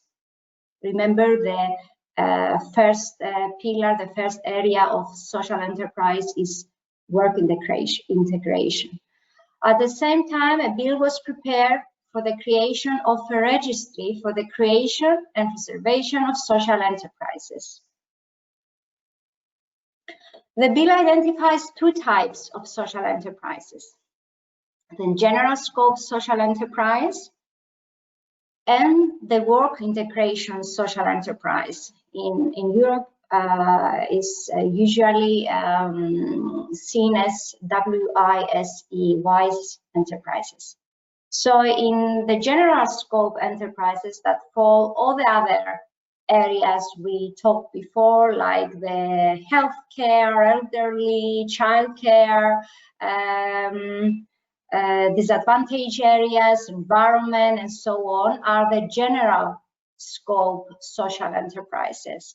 So in the bill, it's mentioned that minimum 70% of profits invested to promote its original social mission. So 70% of the profits should go back on the social aim. And under type 2, work integration social enterprise, minimum 40% of employees should be from vulnerable groups. Vulnerable groups, again, is defined each time, will be defined, because now it's not included what are the vulnerable groups. It can be people with disabilities, long-term unemployed, drug addicts, and so on. Again, it is mentioned that, as we saw before, the social enterprise should be managed in a transparent way within an inclusive and democratic framework, with the participation of its members, employees, customers, and not to be a public entity. Once registered as a social enterprise, the social enterprise is obliged to submit an annual report, including the progress made towards fulfilling its social purpose. So again, the issue, the challenge of how you show the social impact will be raised during this report. So these few things, I believe this bill was supposed to proceed through Parliament and be in place 1 year ago, but it's still under discussion. The truth is, there are many things that can change in the sense of becoming more detailed and also include more incentives for people to be registered to under social enterprises, to actually convince them to become a registered social enterprise. I believe there is also room, and we should increase visibility and also the benefits of social entrepreneurship in the northern part, where we have a strong civil society and a tradition in active NGOs. Our project, part of the goal of our project is pushing towards creating a legal framework for for the development of social enterprises.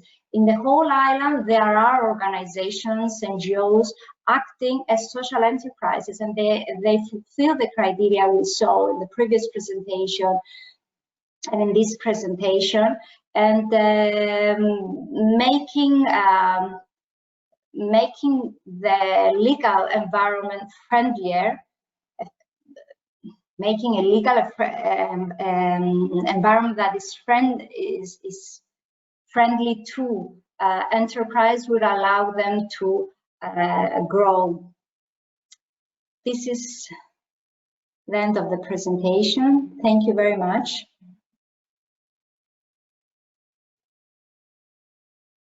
Thank you, Kyriaki, so much for the legal framework or the lack thereof it in the northern part as well. And hopefully through this sort of awareness raising and creating more of a demand for people to want to register and initiate social enterprises, as you said, people will be able to get more breaks as social enterprises because of the fact that you're not just, it's not just a regular enterprise, but you're actually doing some form of environmental, social, or cultural good, which is not something that every enterprise is able to say, unfortunately. But the idea is that we create more of this sort of an understanding at the end of the day. So I'm going to quickly move in to give you some examples of social enterprises from around the European Union. And you will notice that there are going to be some points that I'm going to make with some of them. However, these are they're basically an example for each of the 4 types of areas of social enterprises. So we're going to have one from work integration, one from disadvantaged areas, the development and progression of disadvantaged areas, and then also personal social services. And then when we get to the other, we'll discuss that when we get to it. So let's begin with, let's begin in France. So this is what seems to be like a regular bakery. It's called Drôle de Pain, and it means something like jolly bread, if my French doesn't fail me. But it's not just a bakery. What they do is that they hire people who have either struggled to find work within their region or who are not skilled enough to find work. So again, going back to when we were talking about our target audiences, women who've never held a job before in their lives, or immigrants who have come to the European Union with hopes to make a better life for themselves or their families as well. And they basically provide, they train people to become bakers, to bake bread, to make patisserie. Patisseries, they'll teach them, I guess, it says soup at the back on the menu. So I guess they also do different things. And the idea is that not only are they providing just jobs, they're actually training people in, they're also training people in these very specific skills in a specific way. So that later on they can actually, if they decide to move on, then they're no longer the unskilled people that they used to be, and they're able to find work a lot easier. Now, one of the things that I like about the presentation, like I said, this workshop was supposed to take place pre-COVID-19 lockdown situation. So when I found them and I found their website, and then I went back to it to modify some of the things and just check and see whether they were still up there doing their thing, I found out that they did a bread delivery service during lockdown. And they were also able to help communicate with lesser fortunate families, because they had all these different cultures, people from these different cultures, and who had the language skills to communicate. So they sort of became a lot more versatile in how they were not just providing food and sustenance, but also allowing people to communicate and helping them out in that way. And also being a friendly face to these families and people as well. So that is one example of a social enterprise that is within the field of work integration. Now, it's not just about the work integration with this one, but they also make sure that they purchase their ingredients from local and in-season farmers. So they're cutting down on their carbon footprint, and they're also supporting local businesses. So it's not just, oh, we've done the work integration thing, you know, we've gotten our stamp, we're doing the bare minimum of what we need to do. No, you can always go above and beyond what the minimum requirement is with a social enterprise. And that just shows that they have a lot of heart in what they're doing. Our second example is from Sweden. And I'm not very familiar with the Swedish language, but I believe from the interviews I've watched, it is Ung Omsorg, and it means Young Care Sweden. So this was, believe it or not, started by two friends at the age of 19 some years back, when they discovered that there's a lot of old people out there who don't have any social company. You know, they're lonely, or their families live far away, or some of them were in care homes. So the idea behind this was not to provide primary care, because that's a very specialist and very difficult thing that goes through excruciating and long hours of training to be able to know how to do things right. But basically for social interactions. And they targeted this as like a first job for young people, or people who were maybe looking to go into nursing or the area of care. So this would give them that upper hand, maybe when they were in high school and they were out getting, you know, part-time jobs, to help them to start from somewhere. And the video of this is adorable. We're unable to show videos on this platform, but it's so refreshing to see the young people, and complete strangers, by the way, like they eventually over time get to know about one another. There's a similar thing that is done with younger children in disadvantaged areas, urban areas, where there's a big brother or big sister scheme, where generally university students or high school students are paired with younger kids to spend some hours if they don't have like that, if they're not coming from a traditional, or if they're coming from maybe an abusive family background. And again, all of this still requires training, but as I said, it's not the primary care providers, but they're there to socialize and for moral support. And that would be the example, I'll just go back, for personal social services, because that is what is being provided at the end of the day. The third one is for the local development of disadvantaged areas. Now, in the Czech Republic, there is an area called Brno. I think that's how you pronounce it, but it's called the Brno Bronx.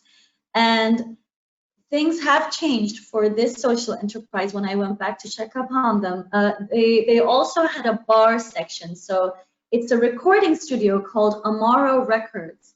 And the idea is that they run as like your regular commercial studio at the same time. They're running two things side by side. So they have the commercial space where they charge regular prices for those who can.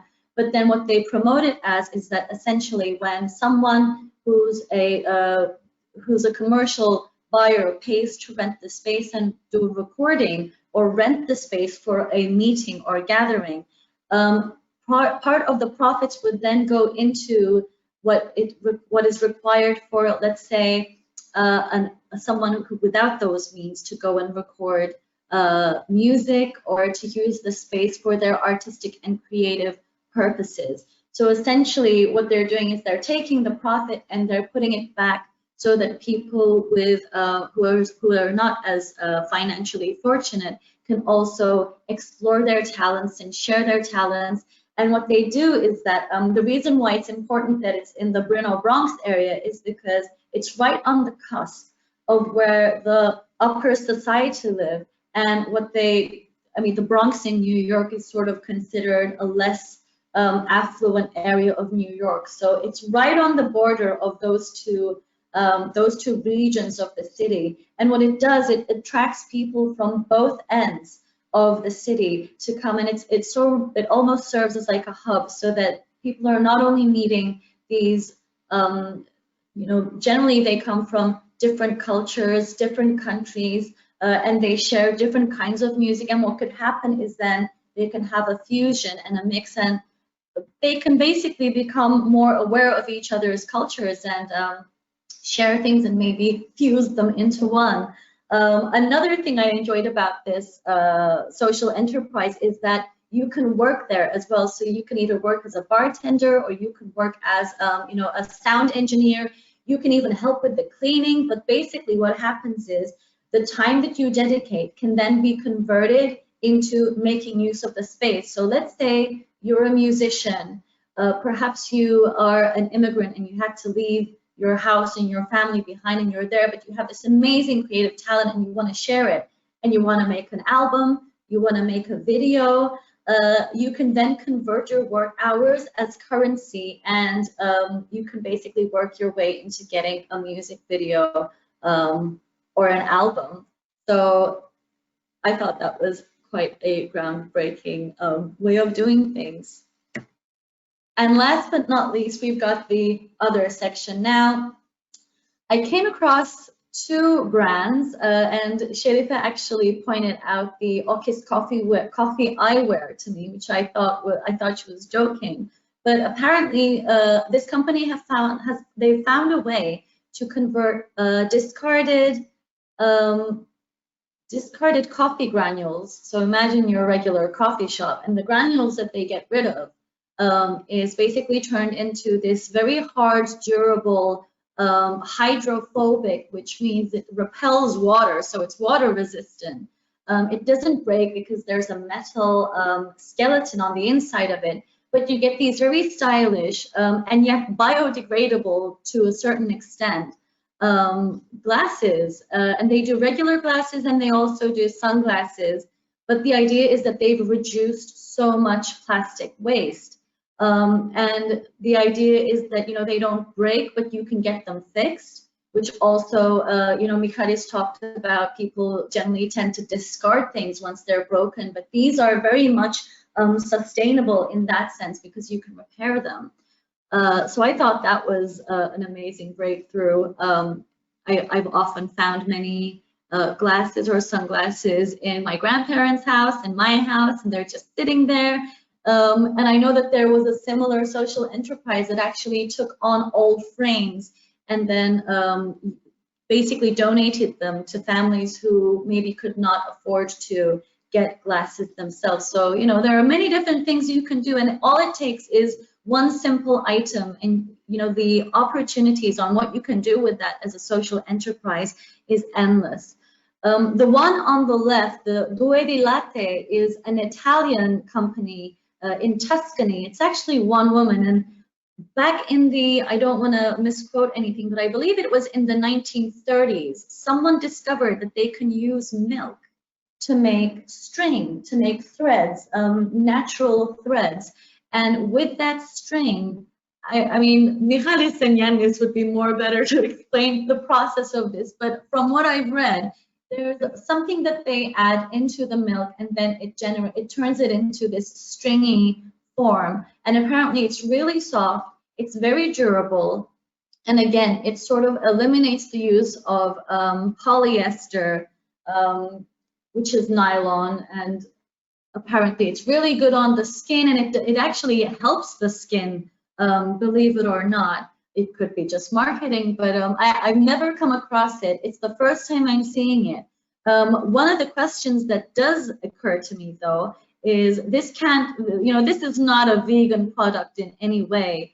And it just made me think that, you know, there are certain questions that I would ask this person just to find out more. I was not able to come across it any other place other than in this blog, and as well as their Facebook page. But it's also, I put it here as an example just to show that, you know, you can come up with an idea and then there's always that room for improvement, and you can always ask questions and push it that little bit further and maybe come up with an alternative. Now, these are the examples, or some examples, I should say, within the European Union.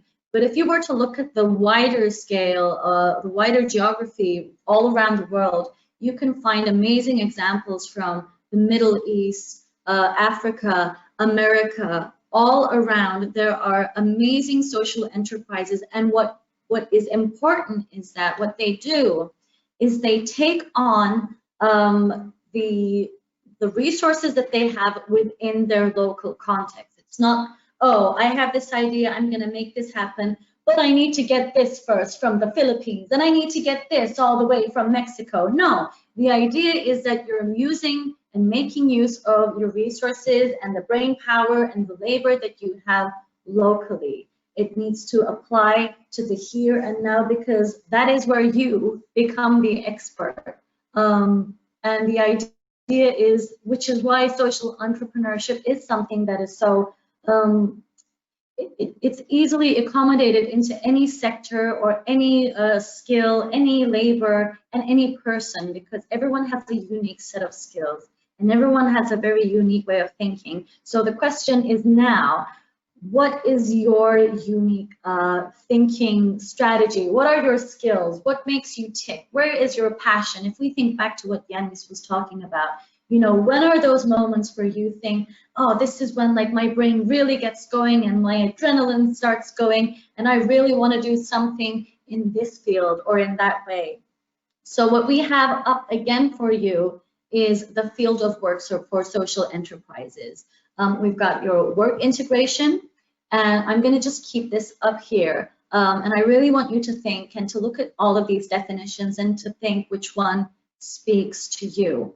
We have the personal social services, thinking back to the elderly care or working with children, or perhaps it's something beyond that. Perhaps it's support for a different group of within the community who maybe needs support or needs extra help in a way that maybe you've seen it before, you've experienced it before, and you've said, oh, actually, you know, a social enterprise where we can help X group of people in this way may actually be good. Who knows? So get thinking, get going. Local development of disadvantaged areas. We're looking at remote rural areas. Perhaps there isn't a lot of government support or government funds that are going into that area. It may be overlooked by the government. What sort of an enterprise could be designed where it's going to make it thrive a bit more just because of the social enterprise? And don't think that you're going to, like, again, you don't have to think big about this. It could be a small, simple change. One of the social enterprises I came across was it's based on you buy one and then one of those items of the same is donated to a disadvantaged child, and it was rain boots. So rain boots in Cyprus may not be that big of a thing, but when you think about children who live in areas where rainfall is a huge issue and coming and going to school on foot is part of their reality, then a pair of sturdy rain boots can go a long way to improve the life quality of that child. So it's just a simple rain boot, you might be saying, but the changes and the number of kids who get to wear those boots is, you know, it sort of makes, it takes on a whole different perspective and scale in that sense. And then we're looking at recycling environmental, we're looking at recycling resources, you know, the saying goes, someone's trash is another one's treasure. So that sort of mentality, keeping the resources within the loop, or taking what someone else has discarded and maybe transforming that into something that then becomes useful to someone else. So with that, we're going to talk a little bit about why we're pushing these work fields or fields of work to you. And if you remember from the first presentation and from your invitations, we mentioned something about group work on the 23rd of May. Now, the idea behind that is that tomorrow we're going to see what the business model for a social enterprise looks like. So this is going to take an idea for a social enterprise. Again, it could be an original idea that you've had. It could be an idea that maybe one of your group members will be presenting, or maybe you'll discuss it for a minute and you'll come up with a new social enterprise idea, or maybe something has inspired you from the examples that you've seen here. But the idea is that we take something that's an idea, and then you will go off into groups to work with your mentors. You will arrange the time and the platform on which you will be doing that, and then take the idea and turn it into a business model.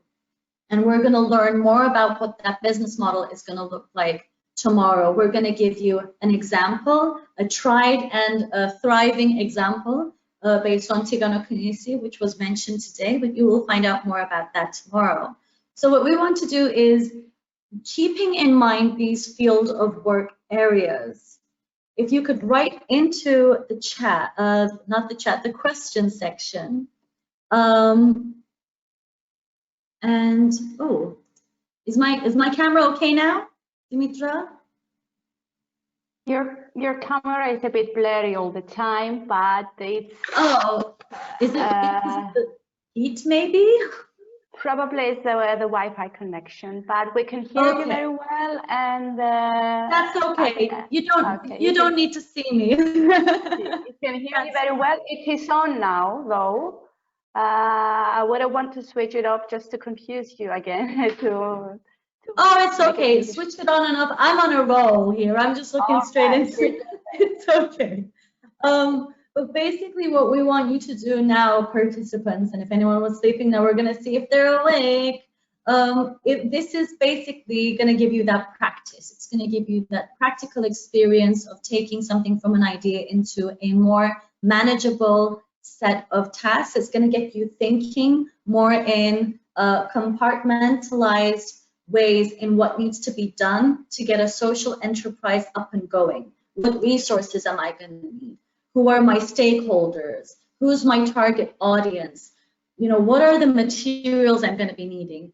Who may be able to help me out at the initial stage, or once I have it up and running? You know, who am I going to be doing business with? Who am I going to be working with?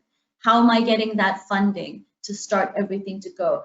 These sort of questions, and this is what, after the workshops have concluded, this is the one piece of practical information, practical experience that you're going to need to then take any idea that you may have and put it into practice and initiate action. So it is a very, very valuable exercise, and I do urge all of you to take part in this. However, if you don't, that's also fine. I would not pass on this chance. I would say that if you've been here with us for 2.5 hours and you've listened to this, it means, you know, that something is speaking to you regarding social entrepreneurship. And it would be amazing if you could just write in the question section which one of these work fields that you would perhaps see yourself working in the context of social entrepreneurship. Maybe tomorrow, maybe in the future. Is it work integration, personal social services, local development of disadvantaged areas, or other? If you do have your own original idea, please also make a note of that and write to us. If you cannot decide now, I encourage you to write it now, because we're going to start into the planning and grouping and doing everything. But if you do happen to have a change in heart and you want to join us and you want to get to know some of the participants who are here sharing this experience with you, and you might want to work with a mentor, then you can always email us on gosocialcy@gmail.com, and that would be the email address that you've been receiving all the invitations from. So we will be looking forward to your comments and your areas of interest, and looking forward to the ideas Just flowing and taking us into the future. Excellent. So that concludes. We have some answers coming, so maybe we should give time to people to respond. We have local development a couple of times. We have the other sector ones, and I think people should keep on writing their answers and their preference. Excellent. Okay, so we'll give that. Should we give that a couple of minutes? Yes, we should. I think because people are still writing in their answers to the questions tab. Excellent. Which is a good reminder, Dimitra. Thank you. Also, any questions that you have? We're about to start concluding day one.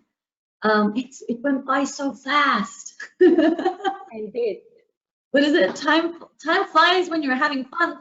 Time flies when you're learning. It's been 2.5 hours. I didn't even notice. The sun has completely changed direction now. But remember also your questions, friends. If you have questions, then keep them coming. We're gonna try and tackle all of them because we do have some time. We actually have some time to go over them. How are the answers coming in, Dimitra? Well, I don't have any new answers, so maybe we should continue to the Q&A, and people, if people want to write, of course, at a later stage, if they decide to choose a field of work, the tab will be open and we'll be able to see their answers. Okay, excellent. So people, if you still haven't decided, but you want to let us know, keep that coming. If you have questions based on some of the answers that are given, please go ahead and ask those as well. We will try and keep on time, but let's see how it goes. So can we have the panelists up? Let's get our experts back out here. Yannis, Michalis, did you miss us? No, I've been following every word you said. Brilliant. Okay, Dimitra, if you want to progress with the questions, and if anyone feels like they'd like to answer from our panel, please do start off, and I guess we can, if there's more than one people, then we can take turns in answering. Of course. We have 5 interesting questions that I would like to share with you. The first one is that, would you say that due to the current economic state, global entrepreneurship would be an alternative way to traditional work manner? I guess it's referring to the economic state that maybe the pandemic has caused, or in general. Yes. Yes, I could say a few words on this. It's evident, and it's not due to the pandemic, that generally the people turn back and have a better understanding that it's critical for the enterprises to be more social oriented. So you can see that now most of the big companies are introducing the corporate social, how do you say, the CSR, corporate social responsibility. So you see that even the existing companies, the big companies, they are trying to show that they are socially sensitive.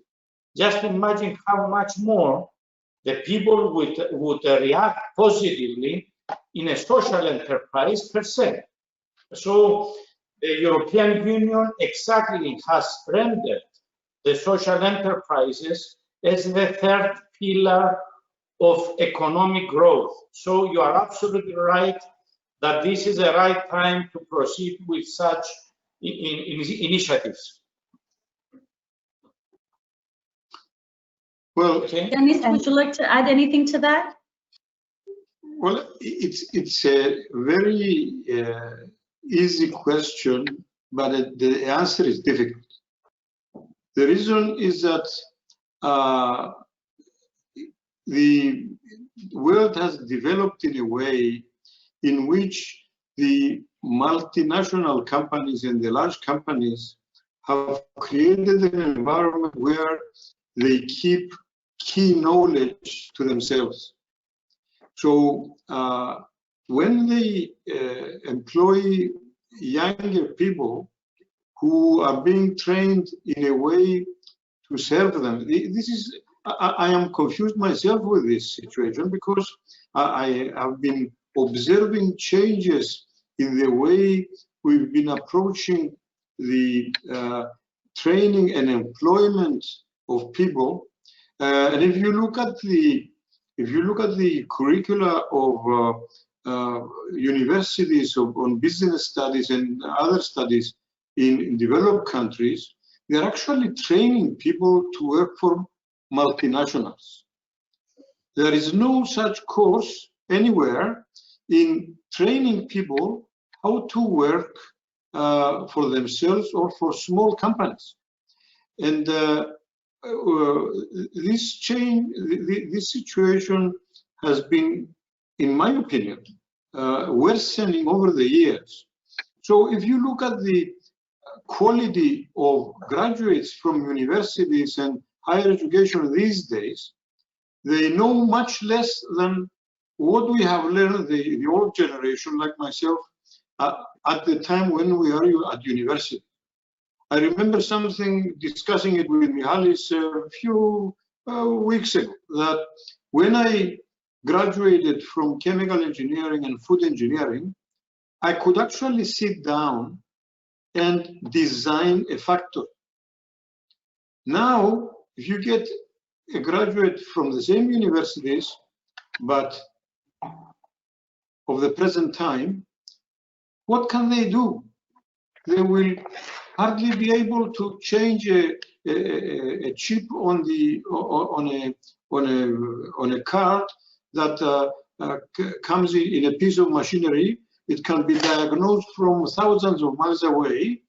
Somebody else who has the knowledge and technology can find the problem in your machine and send you through a courier a replacement chip or a card.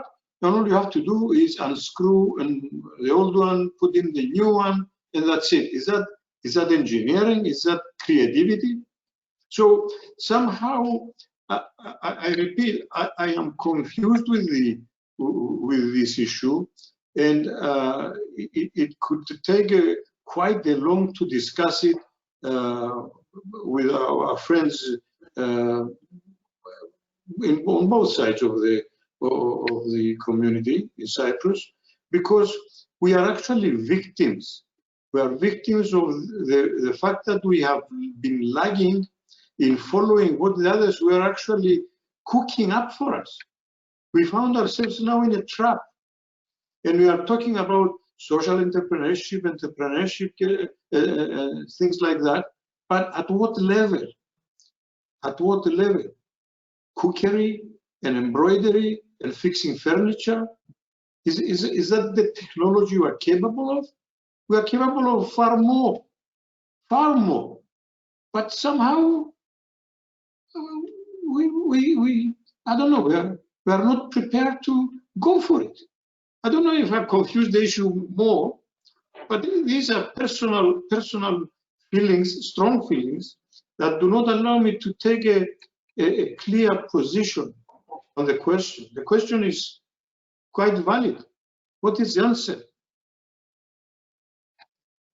Thank you, Yannis.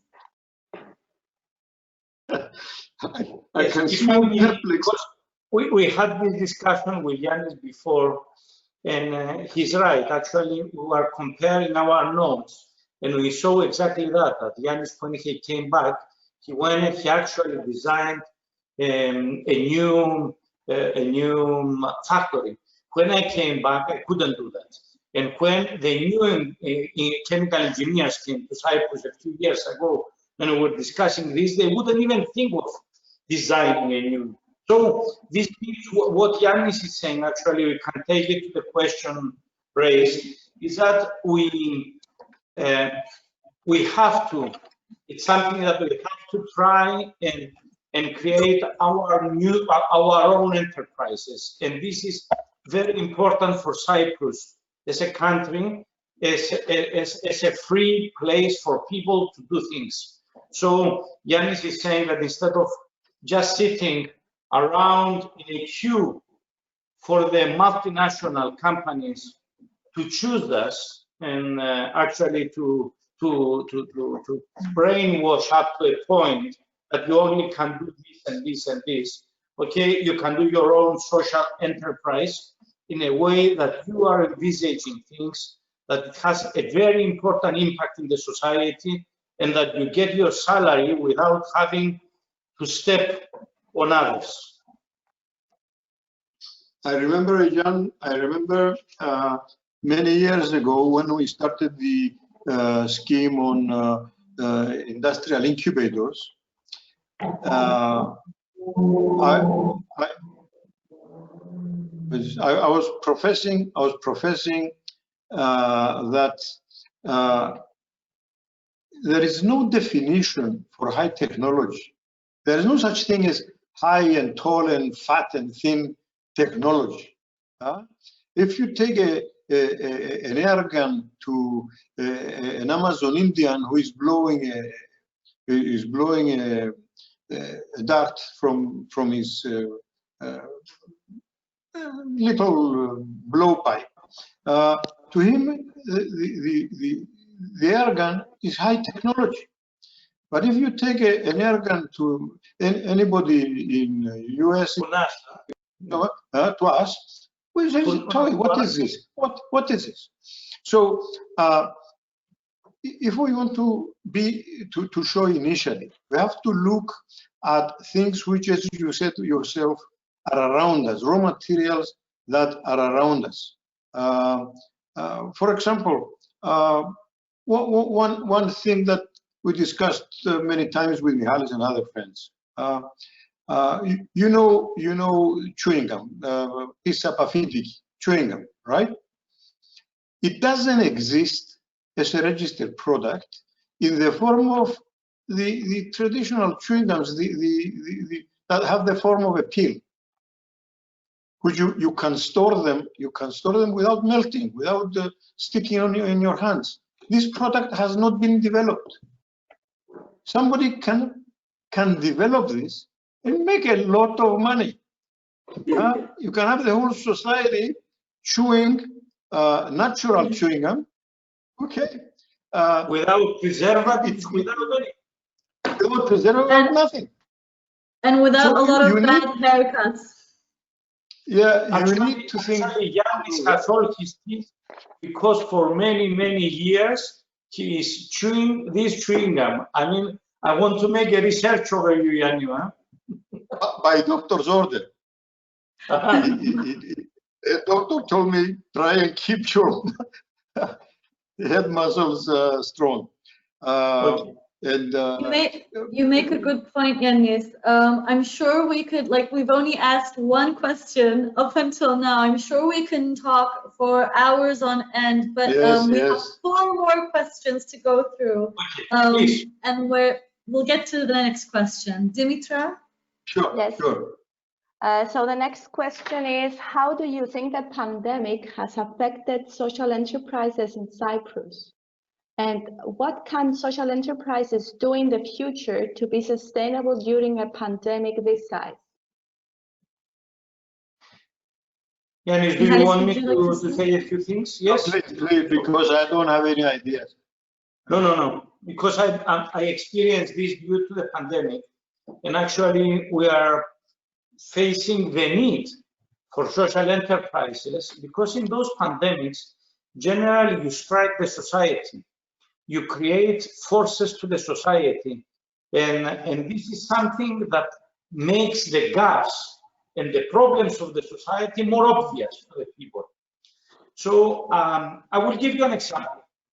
Until now, there was no need for good indoor air quality.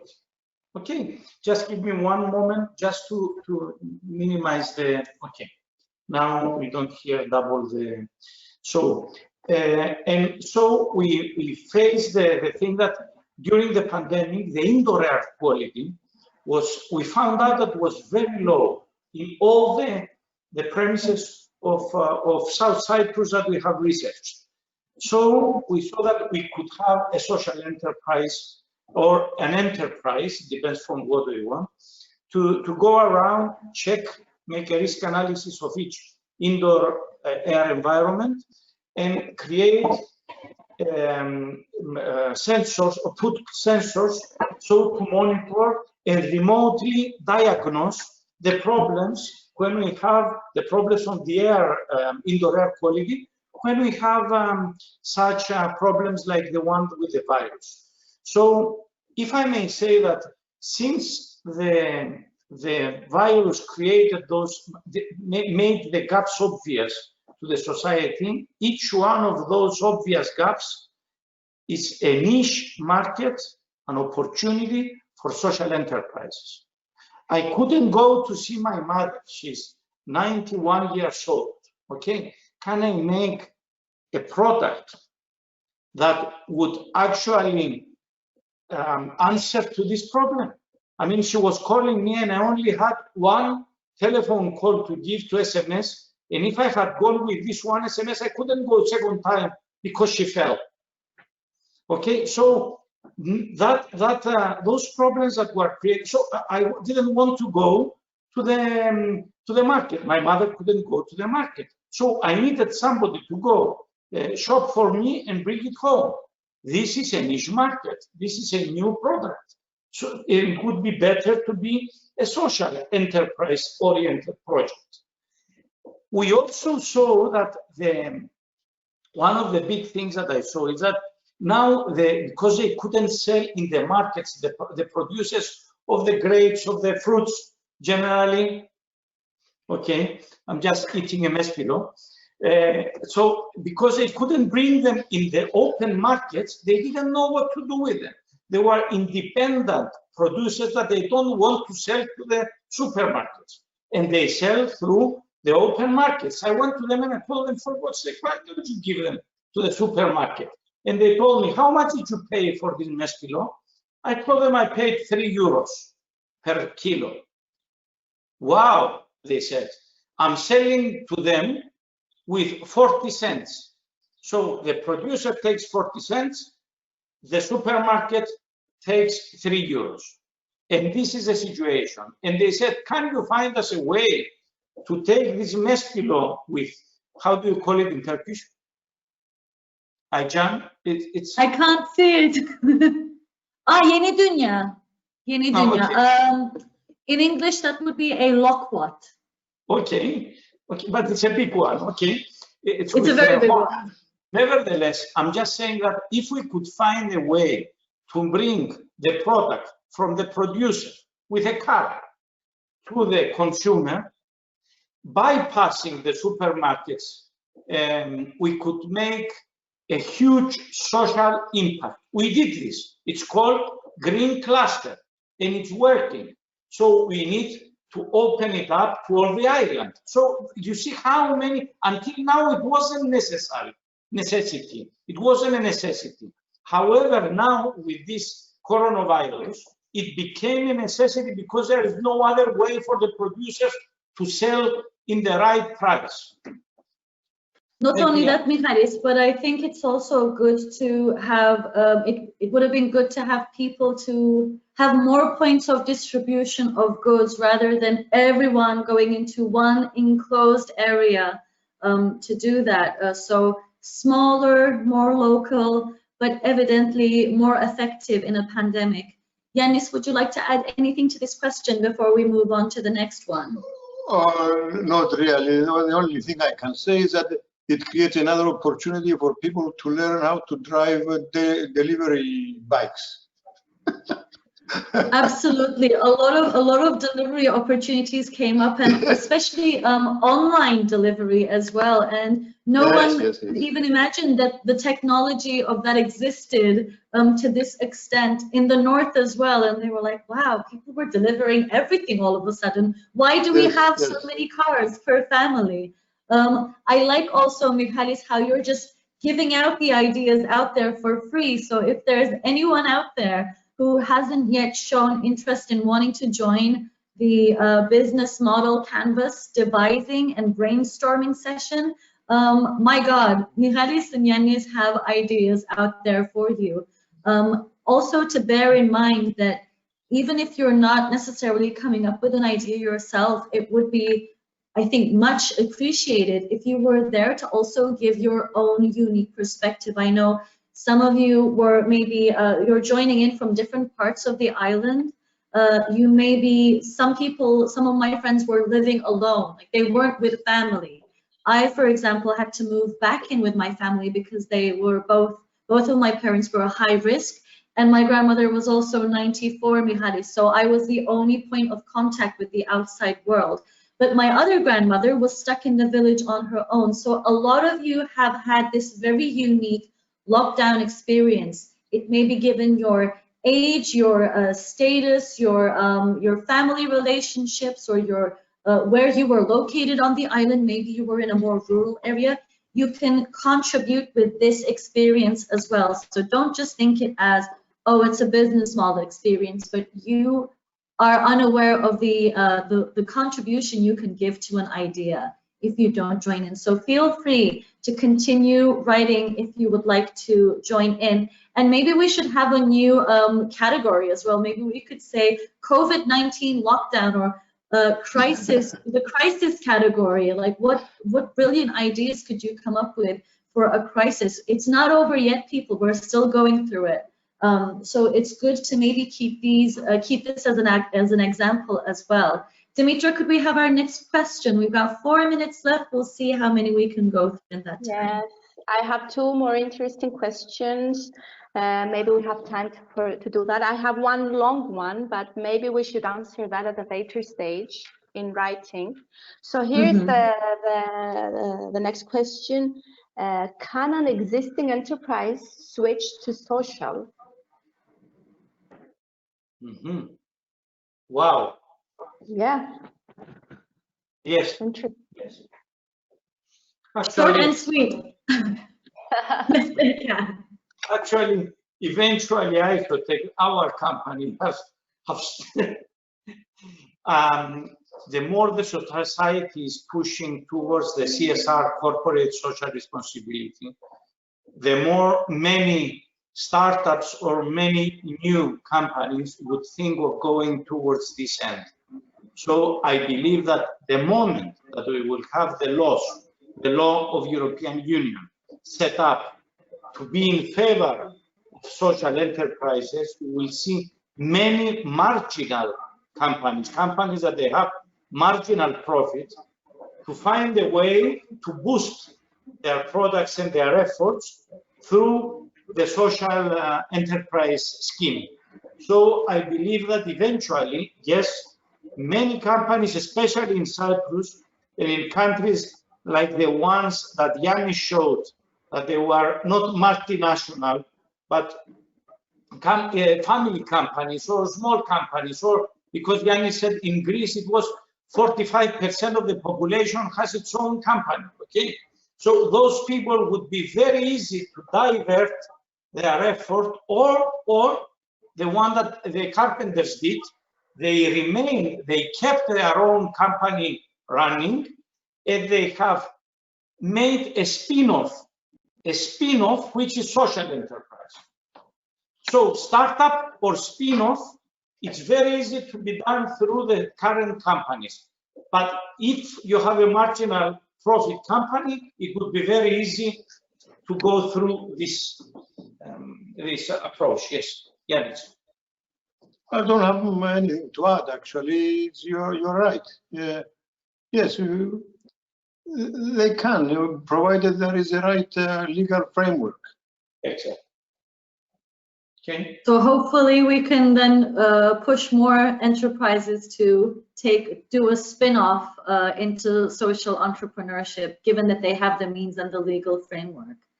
Dimitra, shall we move on to? Before you proceed, just one question, Rashid. From this sketch, that there were all the different ways that we can handle waste, in inverted comma. You saw many spin-offs from existing companies. Each company who has waste, they can create a social company operating or symbiotically working and cooperating with other companies. I believe that if those things that are left to their own way of going out front, if we have penalties from European Union, or if we have funds from European Union, you will see all the people turning into spin-offs of social enterprise nature. That actually connects with our next question, and I think it should be our final question. Do all enterprises have a circular economy? I guess the idea is that can all companies implement circular economy, or does it depend on the type of enterprise? Well, perhaps, sorry. Yannis, would you like to take this one? Yes, I could contribute to this. When Michalis showed the circular economy circles, there is one thing that should have been mentioned, is that there is a lot of technology turning something which anyone believes it's waste. First of all, not to think of it as a waste, but as a less desirable product, or a product that I cannot handle, but somebody else can handle.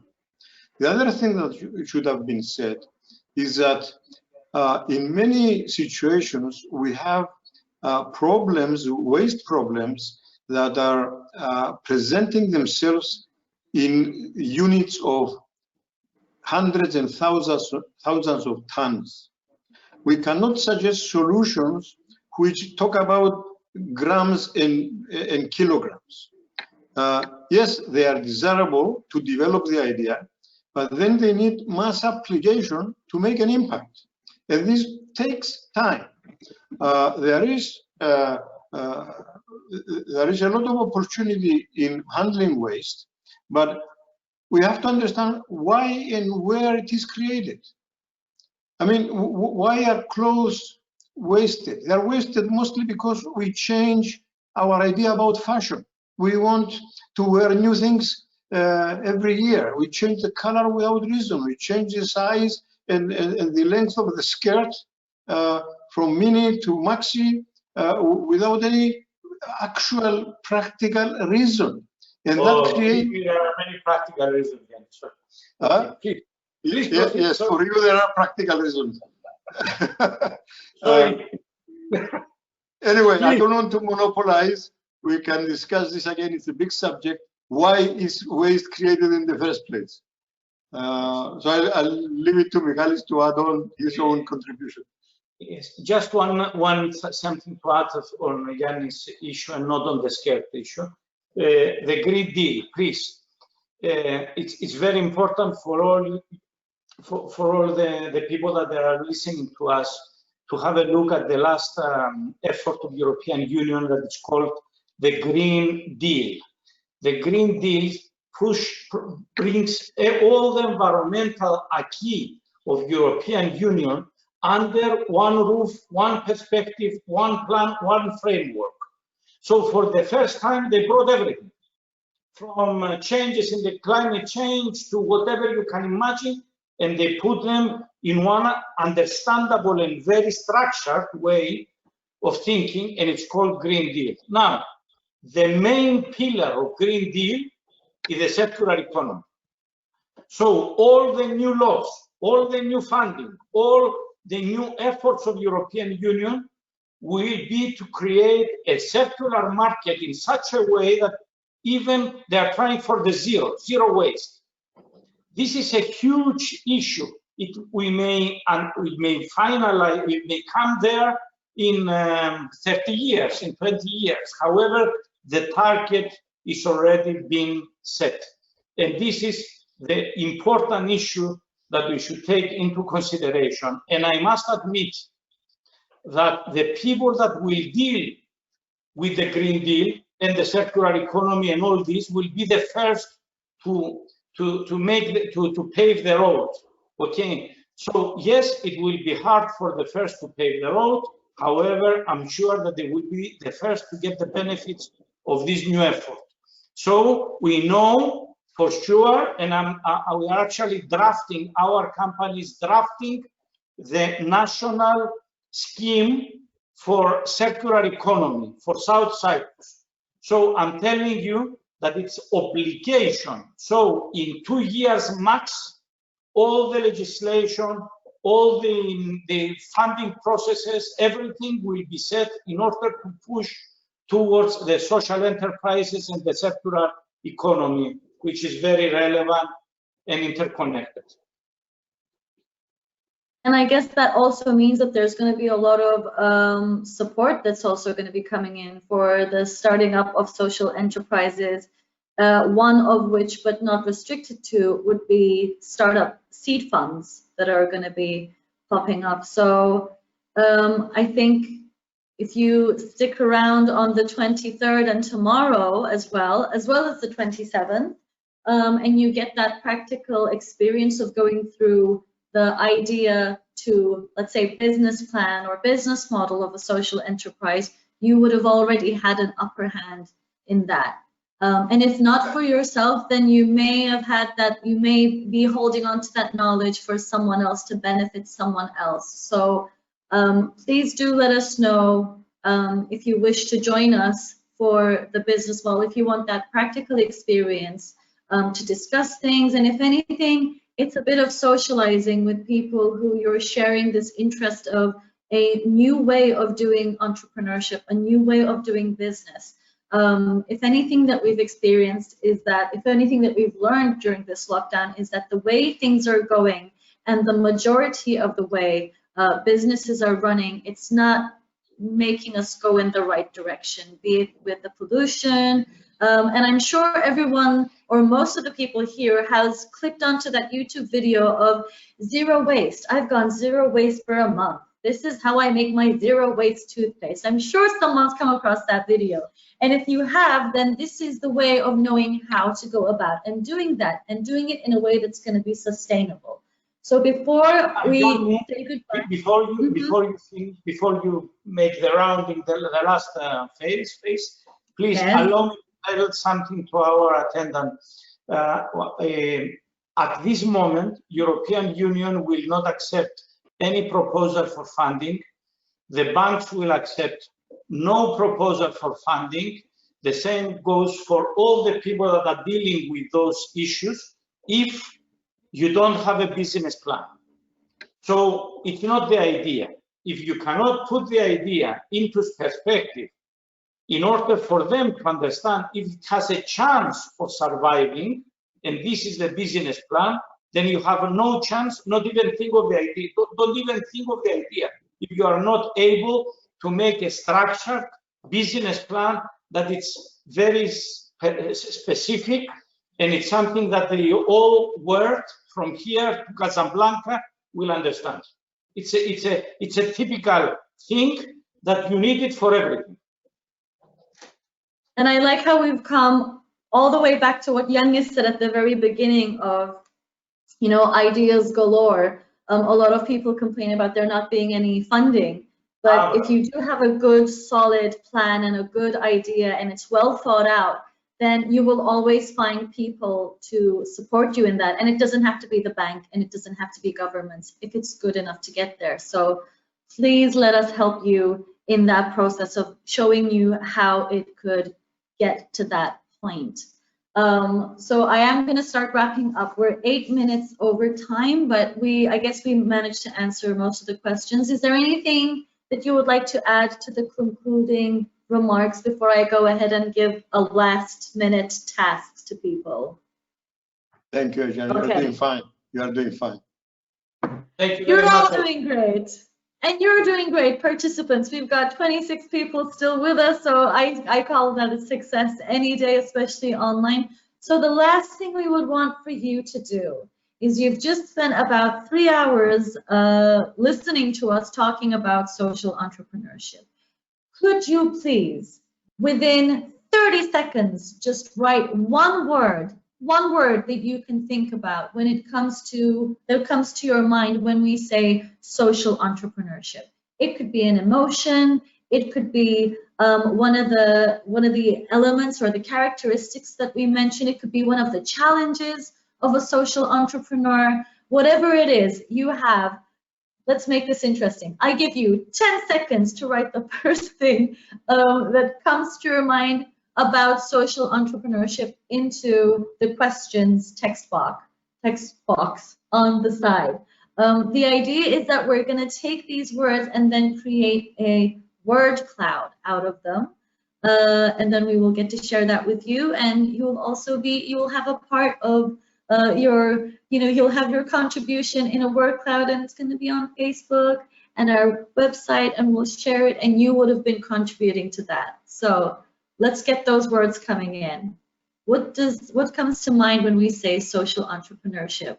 Dimitra, how's it going over there? It's going really well. We have answers coming in. People are getting creative. We're looking for around 20, 21 words in total. Should we contribute as well? Should we write something? Yes, we should. Our experts should as well, if they'd like. Oh no, I have 10 seconds. I'm panicking.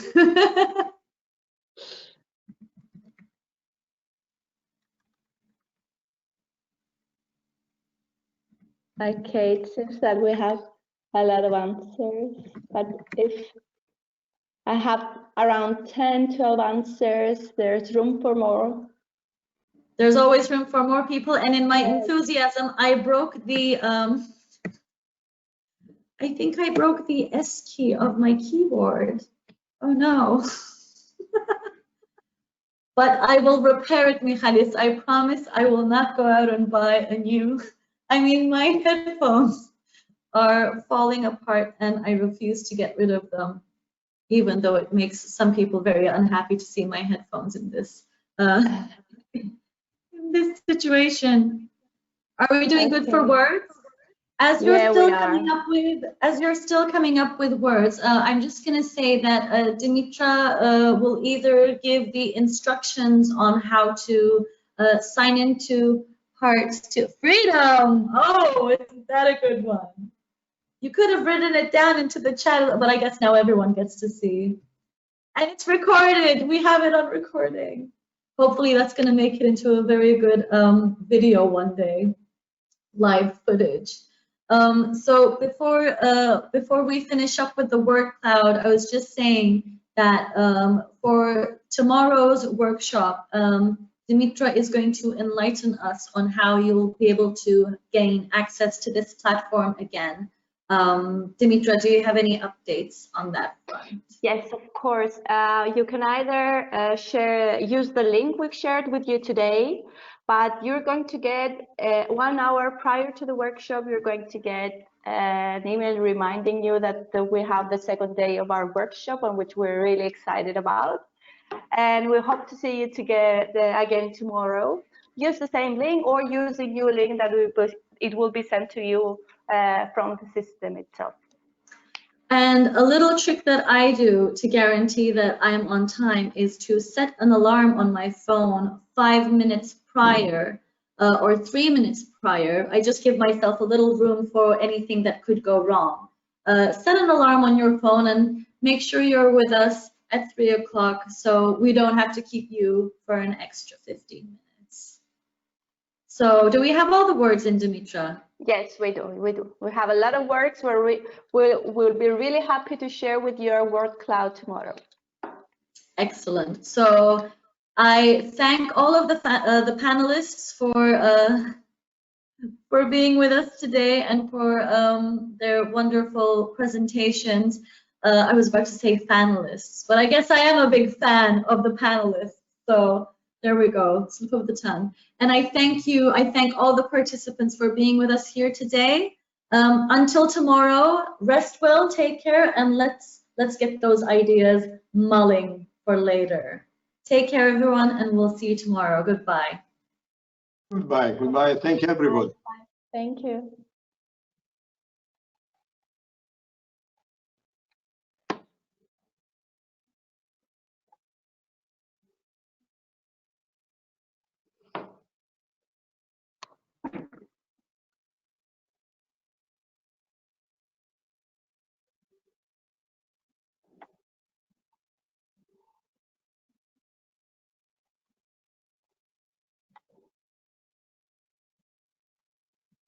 Is it working?